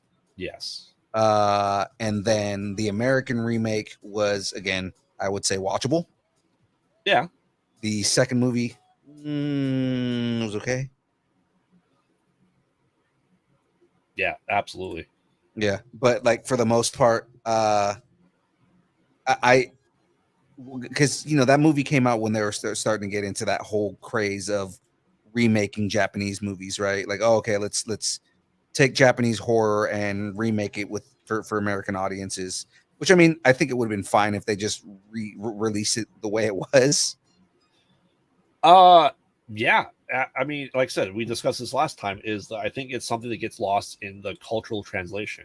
Mhm. Is that in Japan, this is a more terrifying belief system than Right. for us, and I think they did. I think that is wrong just because like the same way with the Grudge, right? It gets lost on us because of the vengeful spirit thing. Obviously, we have vengeful spirits, but ours in American are more demonic, Right. or poltergeist-ish, versus someone's going to fuck your shit up, Yeah. and rip your jaw off, essentially. And Samara was just great in it. Absolutely. And it's still a lasting thing that people still dress up as Samara too. Yeah, I mean, again, the movie in itself was great. Just at least the first one. The second one was just more of a cash grab, but I mean, like it was good for what it was. Oh yeah, yeah, and don't get me wrong, I do love the Howling movies. It is created by Joe Dante, who creates really great classic movies in the 80s, right? Mhm. And the transformation looks as good as American Werewolf in London, and it looks the way it's a werewolf transformation is supposed to look. Very painful. It's not this glamorous, sexy thing. Yeah, it talk is about classic, man. Like that transformation is I would say is a classic transformation. it's what everyone tries to be. Right. And we saw what happens when we got American Werewolf in Paris, what a CG transformation looks like versus the practical just 10 years later. Oh God, man, that movie Oh, it does not hold up at in all. Paris. Not even American close. Werewolf, and I get it. They tried to put way more comedy in that movie than was in American Werewolf in London. But I mean, like, it didn't hit the same way. Right. I completely agree with that. So, like I said, most of these franchises I obviously thoroughly enjoy. Right. Mhm. So this is Graveyard's choice, if you will, of of having to pick the stuff. You know. So that's just me, just because I love bad movies. So it's hard for me not to vote for the worst of the worst, just because I enjoy them so much. Right. So Say Wong also votes The Ring. So The Ring does move on.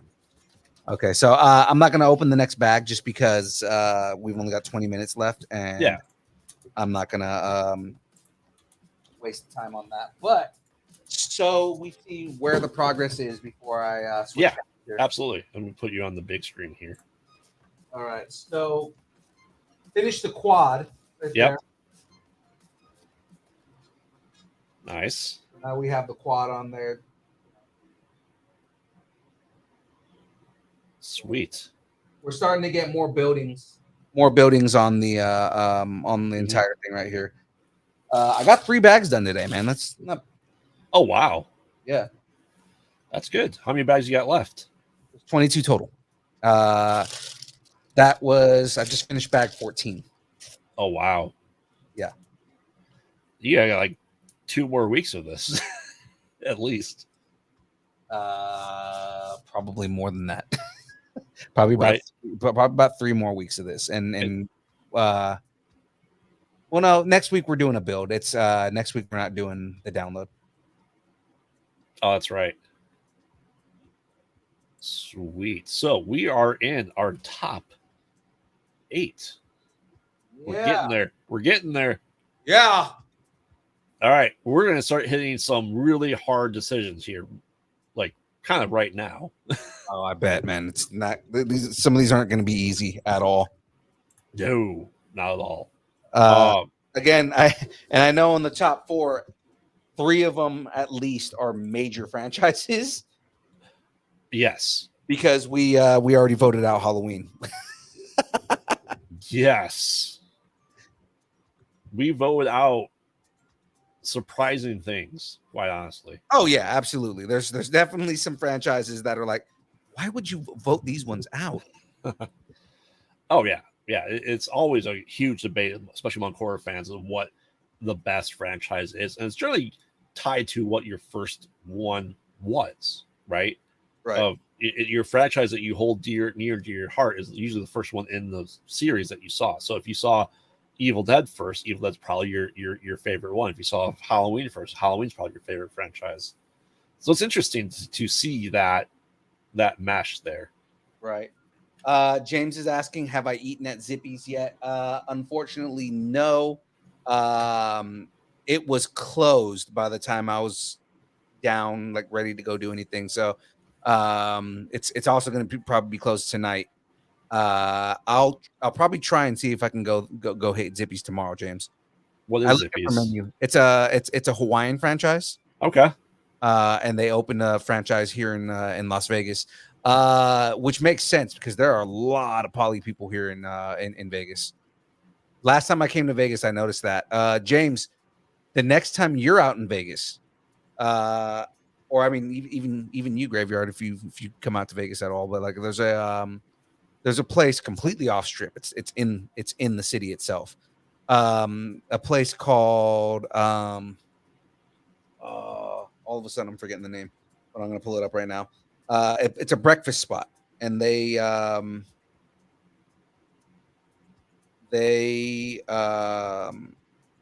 also have Filipino food, and it's really good. I'd be down. Apparently, Vegas has a Chinatown. They do actually. Really? Yes, they have a Chinatown and a Japantown. It's called Baby Stacks. I feel like I've heard that name. Yeah, baby stacks. So they specialize in pancakes. They do everything, like any flavor of pancake you can think of. Their menu has like 100 different pancakes on it. It's ridiculous. That's Uh, a shame because I only like one flavor of pancakes. and it's just pancake. Oh, potato flavored pancake. It's your favorite? No, God You no. got latkes? Latkes? No. Latkes? No. So yeah, it's they have that, but then also like they have the option as a side to get sea log, and it's fucking amazing. I love this place so much. Sea log is garlic. It's basically garlic rice with eggs. Uh-huh. It's really good, man. I'd eat that all day. So good, man. All right, you ready to get into this top 8? Absolutely, man. Friday the 13th versus Final Destination. Friday the 13th. Oh, hands down. Friday the 13th. Again, Final Destination. Not a. I can't say not a bad franchise because they have some pretty shitty movies in there. But but so does Friday the 13th. But I mean, like, we're talking what is the more iconic, right? Like, what's the franchise that you think of when you think of Halloween, or when you think of scary movies in general, when you think of horror movies, right? Most people are immediately thinking of two franchises, which I think these are going to be the ones that go to the end: Friday the 13th and Nightmare on Elm Street. They will not. One of them can make it to the end, not both. Oh, so next round they're probably going up against each other. We'll see. Oh, We'll see. Is Nightmare on Elm Street up against Evil Dead? It sure is. Okay.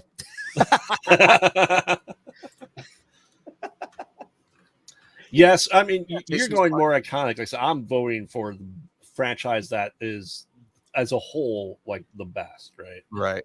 And you're going for a franchise that has 1,000 movies versus a franchise that only has 100. So I mean, like, you with Friday the 13th, you have the ability to fuck up more and still make it on top. Oh, absolutely. Absolutely. I mean, yes, Jason is very iconic. I was gonna say, because Jason X is the whole, we're let's not talk about this fucking cybernetic space deadite. We generally don't talk about numbers 4 through 7 and X. They're about half and half of good versus bad. Yeah. What was it, Halloween or was it Friday the 13th that tried to go in the direction of being a Anthology? anthology? That's Halloween with number Halloween. 3. Yeah, they tried to go anthology, and then people were like, "No, bring back Michael Myers," and they brought. Well, that was John Carpenter's original plan, was it to be an anthology based around Halloween, and he did that. And people were like, well, this is how. If he named it something other than Halloween, it would have been fine. Let alone Halloween 3. If you just call it Halloween Season of the Witch, would have worked out perfectly. Yeah. So, all right. So yes. So Friday the 13th moves forward, but next up is Evil Dead versus Nightmare on Elm Street. Oh man. And yes, I have strong bias of this franchise. Graveyard is 100% about to lose some friends, and when I say that, it's not that his opinion is going to make him lose friends. He is going to judge you if you vote for Nightmare on Elm Street. Well, I mean, like I said, if we're looking as a franchise as a whole, we have 5 solid movies, run of comics for 30 years that are still adding to the story and lore, and a great TV show, right? Versus Nightmare on Elm Street, which was an awful TV show, piss poor comics. Hold on. Say Wong, hear me out. We're hearing you out. We're hearing you out. Like I said, 5 movies that are solid and 3 seasons of TV show that are solid versus Nightmare on Elm Street, which had some 3 to 4, let alone awful movies. We're hearing you out. We're hearing you out. What are we hearing you out? So what are we hearing out? Say Wong, you're just saying, oh God. What's your vote, young Phil? Oh God, this is difficult, man.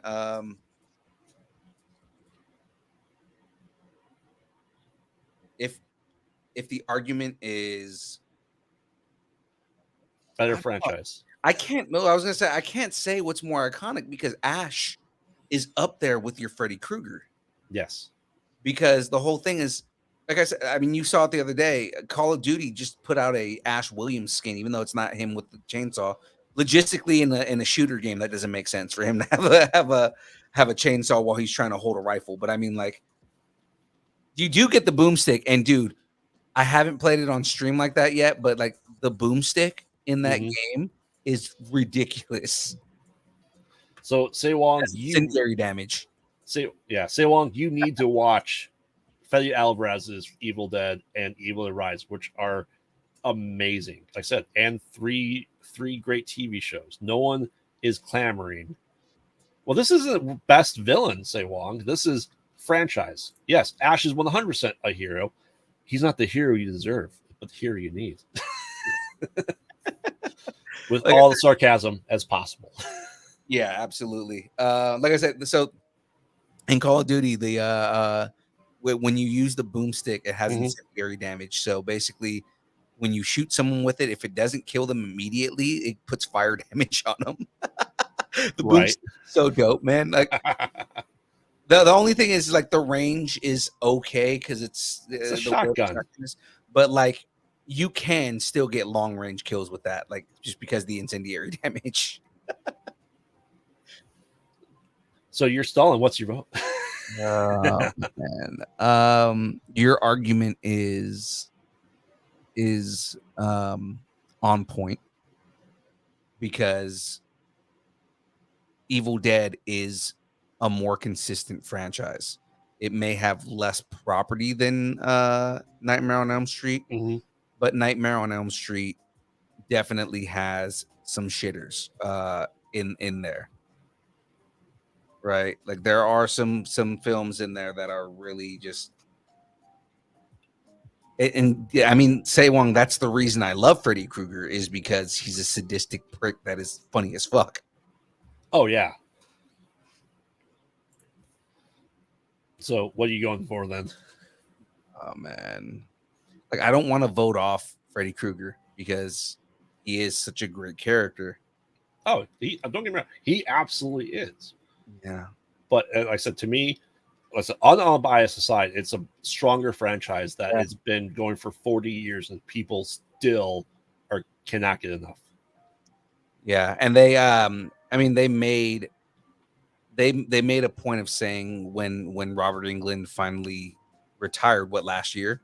Yeah, that he was retiring as the character, but that didn't mean the character was going away, which means they probably have plans for hopefully either a new somebody taking over for Robert Englund, or if they are going to do, like, they're not going to do Michael Bay this shit, like, because Michael Bay tried to make it, we're going to make it a serious franchise. Like, no, you lose the character when he's not funny. Well, he wasn't funny in the first one, and that's the thing. He was not comedic. Yeah, he wasn't intentionally funny. Some of the shit he said just was funny. Oh, absolutely. Yeah, and part of it was just the delivery. A lot of it was just Robert Englund is that damn good of an actor that he can just deliver a line that's not intended to be funny. Right. With the delivery that made it funny. Yeah. Like I said, though, unfortunately, he retired a character that he hasn't played in 20 years. So he retired it from it 20 years ago. Yeah, was Freddy versus Jason 20 years ago? Yeah, 2003. Jesus, I didn't realize it was that old. Say Wong's voting for Say Wong. Do you think the movies are better? We'll get to the villains and characters. Do you think the franchise is better? That's the question. Yeah, I think I'm gonna go Evil Dead just because franchise-wise, it is more consistent. Ash and the Evil Dead was a great show. I haven't seen Evil Dead Rise, but again, I've heard nothing but good things. I even like the remake when they did the remake of Evil Dead. I enjoyed that. Oh yeah, like I said, we'll get in semantics of remakes, reboots, and reimaginings with that all day long. Yeah, but I mean, like, when they did that, what was a couple years? How many years ago was that now? 10. It was 10 years ago. Yep. So 10 years ago, when they came out with that reboot of the franchise, it was like it's still good. Oh yeah, and they showed that they can move on past Ash William. Yeah, not replace him, and still put out really great stuff, and that people. It is Sam Raimi still has great input, and unfortunately, Wes Craven didn't have any input for the 2010 Michael Bay one. and we kind of see it suffer because of it.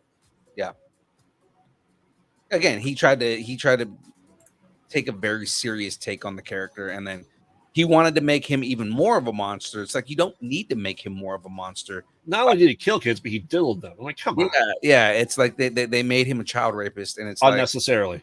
yeah, and it's like, but I mean, it does make you loathe him more, but we didn't really need to loathe him anymore. No, like, Freddy already was a terrible monster to begin with, of a person, of a human being, before he became, the master of the nightmare, right? Oh yeah, and yeah, the trilogy of Nightmare is, like I said, Insane Alone is not wrong. Number 3 was fantastic, and basically anything that had Heather Langenkamp in it was great in the series. Mm-hmm. And then, unfortunately, she was needed there to be the protagonist against Freddy. Honestly, yeah. So I mean, that's 90s horror franchise, 80s horror franchises that continued on in the 90s, really.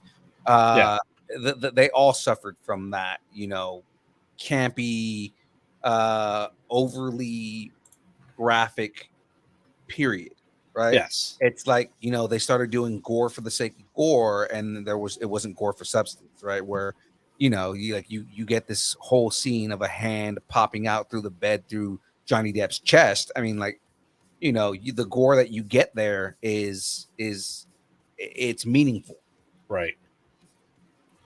Same thing with, like, if you look at again, I just rewatched the first Friday the 13th, right? And it's just kind of like the camera angles and the way that they don't show, the killer. Mm-hmm. I mean, okay, spoilers for a fucking movie that's over 40 years old, right? I mean, like 1980, 1980, 43. That's what I'm saying. It came out 80 years ago. So, like, 40 years ago. Sorry, it came out in 1980. So, it's like, spoilers for a movie that came out 40 years ago. Before all of us were born. Yes, right. His mom, the way that they portray her, mm-hmm. right? And she doesn't show up until the end of the movie. You think she's there to save her, and then all of a sudden, this just weird ass turn, and she's the fucking murderer, right? And it's yeah, like that turn was sudden.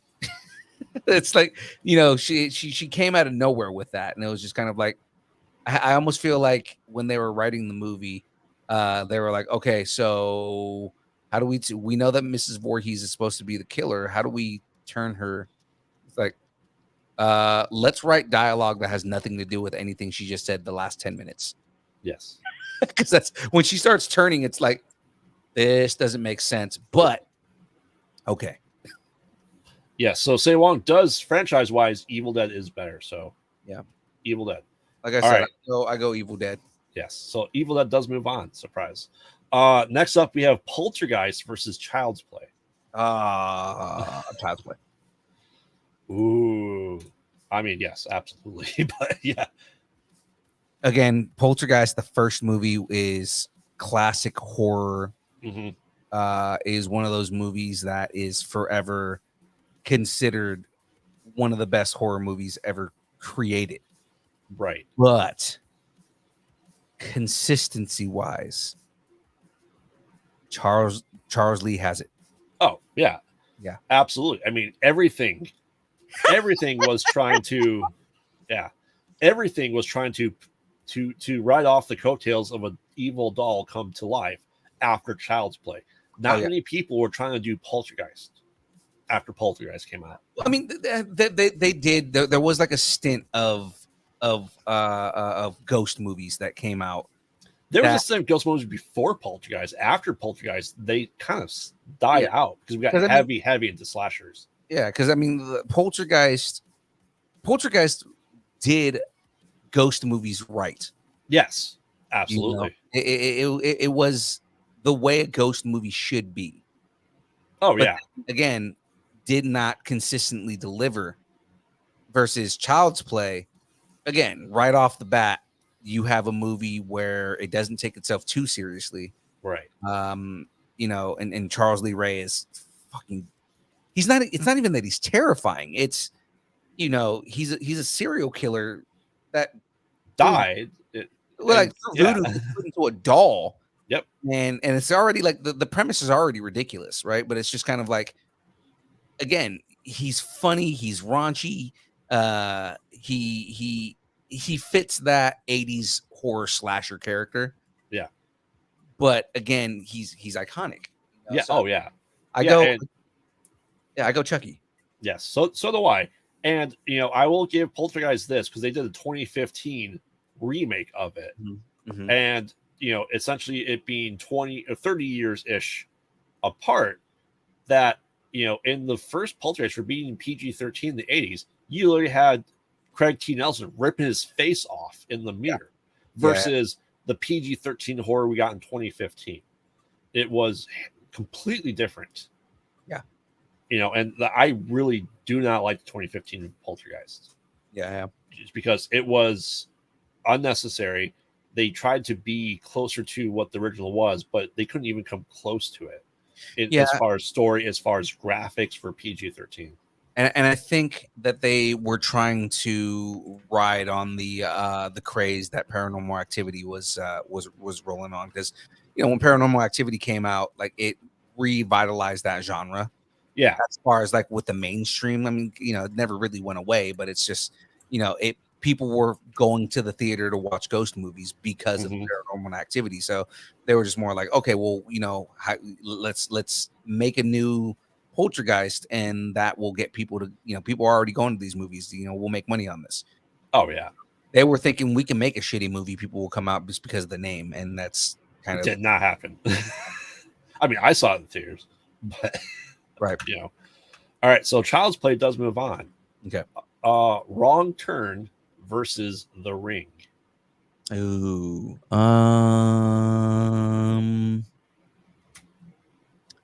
I'm gonna go with Creepy Crawly Girl. Samara. Yes. Samara. Let's go with The Ring. Yes, I'm going with The Ring too, just because while the American ones, as we said earlier, tiered off, except the Rings was pretty good. The Japanese Ringu stayed consistent the entirety of its run as well. Right. So, I said, as much as scary as Appalachian Hillbillies are, and they are terrifying, don't get me wrong. All right, so Wong also says The Ring. So The Ring beats out Wrong Turn. So, our top four, I'm surprised by the top four. We have Friday the 13th, not surprised by. I didn't know if Evil Dead was going to make it this far, quite honestly. I was hoping. And Child's Play and The Ring. I don't think I was expecting The Ring or Child's Play to make it this far, quite honestly. Really? Yeah. My prediction, don't hate me. My prediction is this is going to end up being Friday the 13th versus Child's Play. Oh, I completely agree. And I know that's what it's going to be. Yeah, and I think ultimately, with the fans, depending on how many people we have in chat next week, with the fans, they may vote Friday the 13th. Mm-hmm. But I'm pulling for Child's Play because, again, consistently a better franchise. Oh, hands down. Yeah. So we already know where my prediction is going on this. We will continue this next week. Yeah. No, wait. Next week? Yes. Next week. Let's forget which day I'm like for what show we're not doing. I think we got a guest next week. Who do we have? Who do you have? We do have a guest. All right. So this guest is another indie comic creator that we met at Lake Tahoe Comic Con. Okay. That just goes by chance.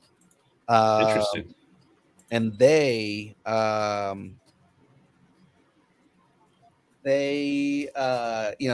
their own book. They've got artwork and things like that. They actually gave us a piece of artwork for free because they liked our they liked my costume. So nice.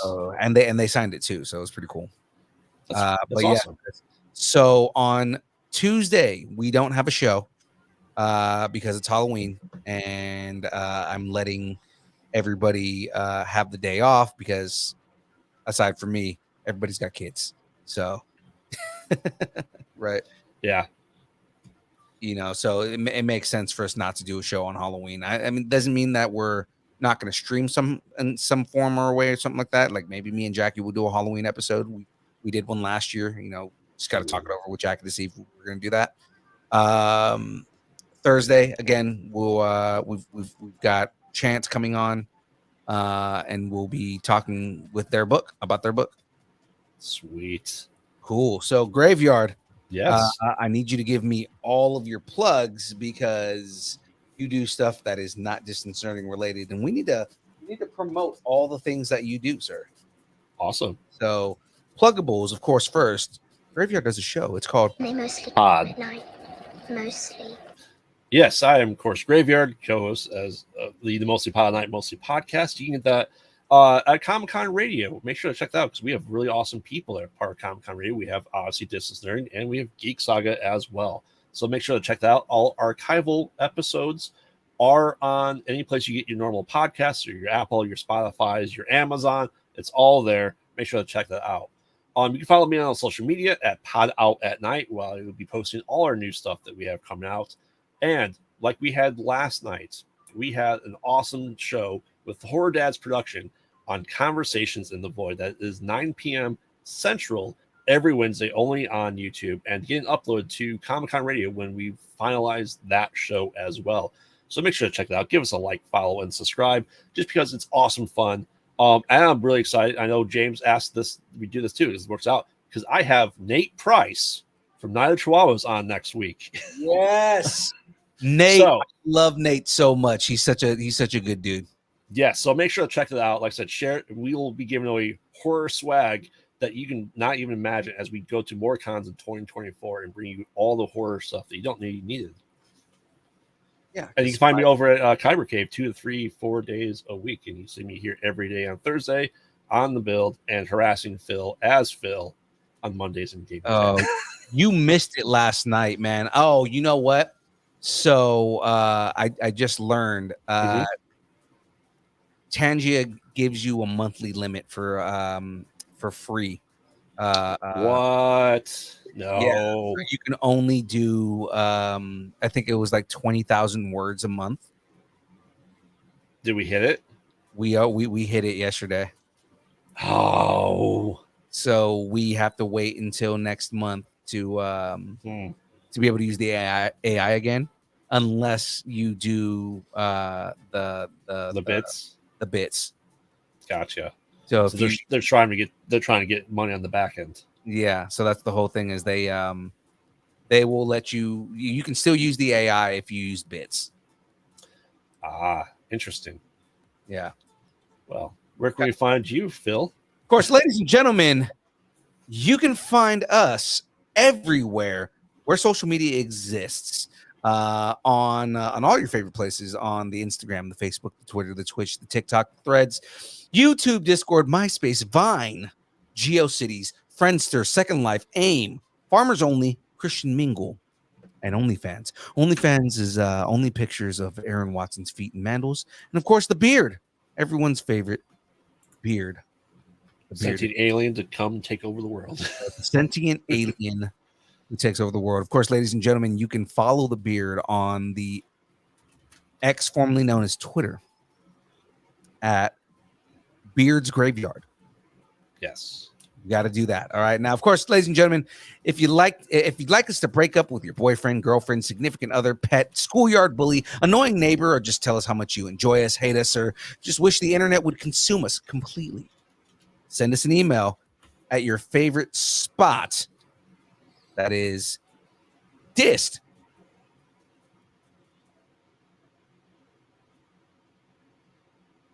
and snerding at AOL.com. All right, ladies and gentlemen, that is it from us. It is now time for the dance party. Let's have a little bit of fun because it's time to get this going. Yes. Gotta stick spoopy.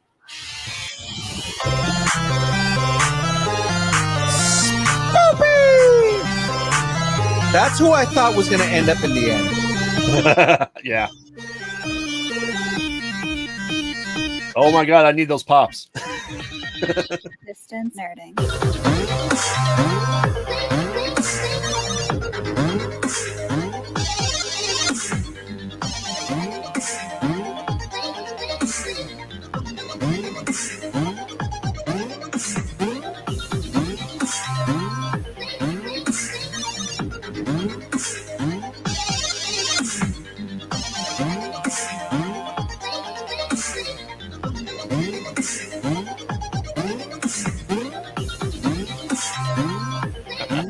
Jammers.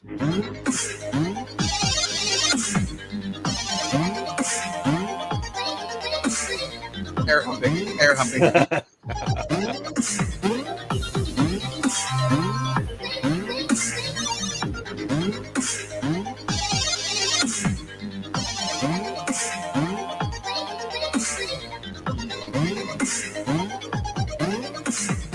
We'll see everybody next week. Bye.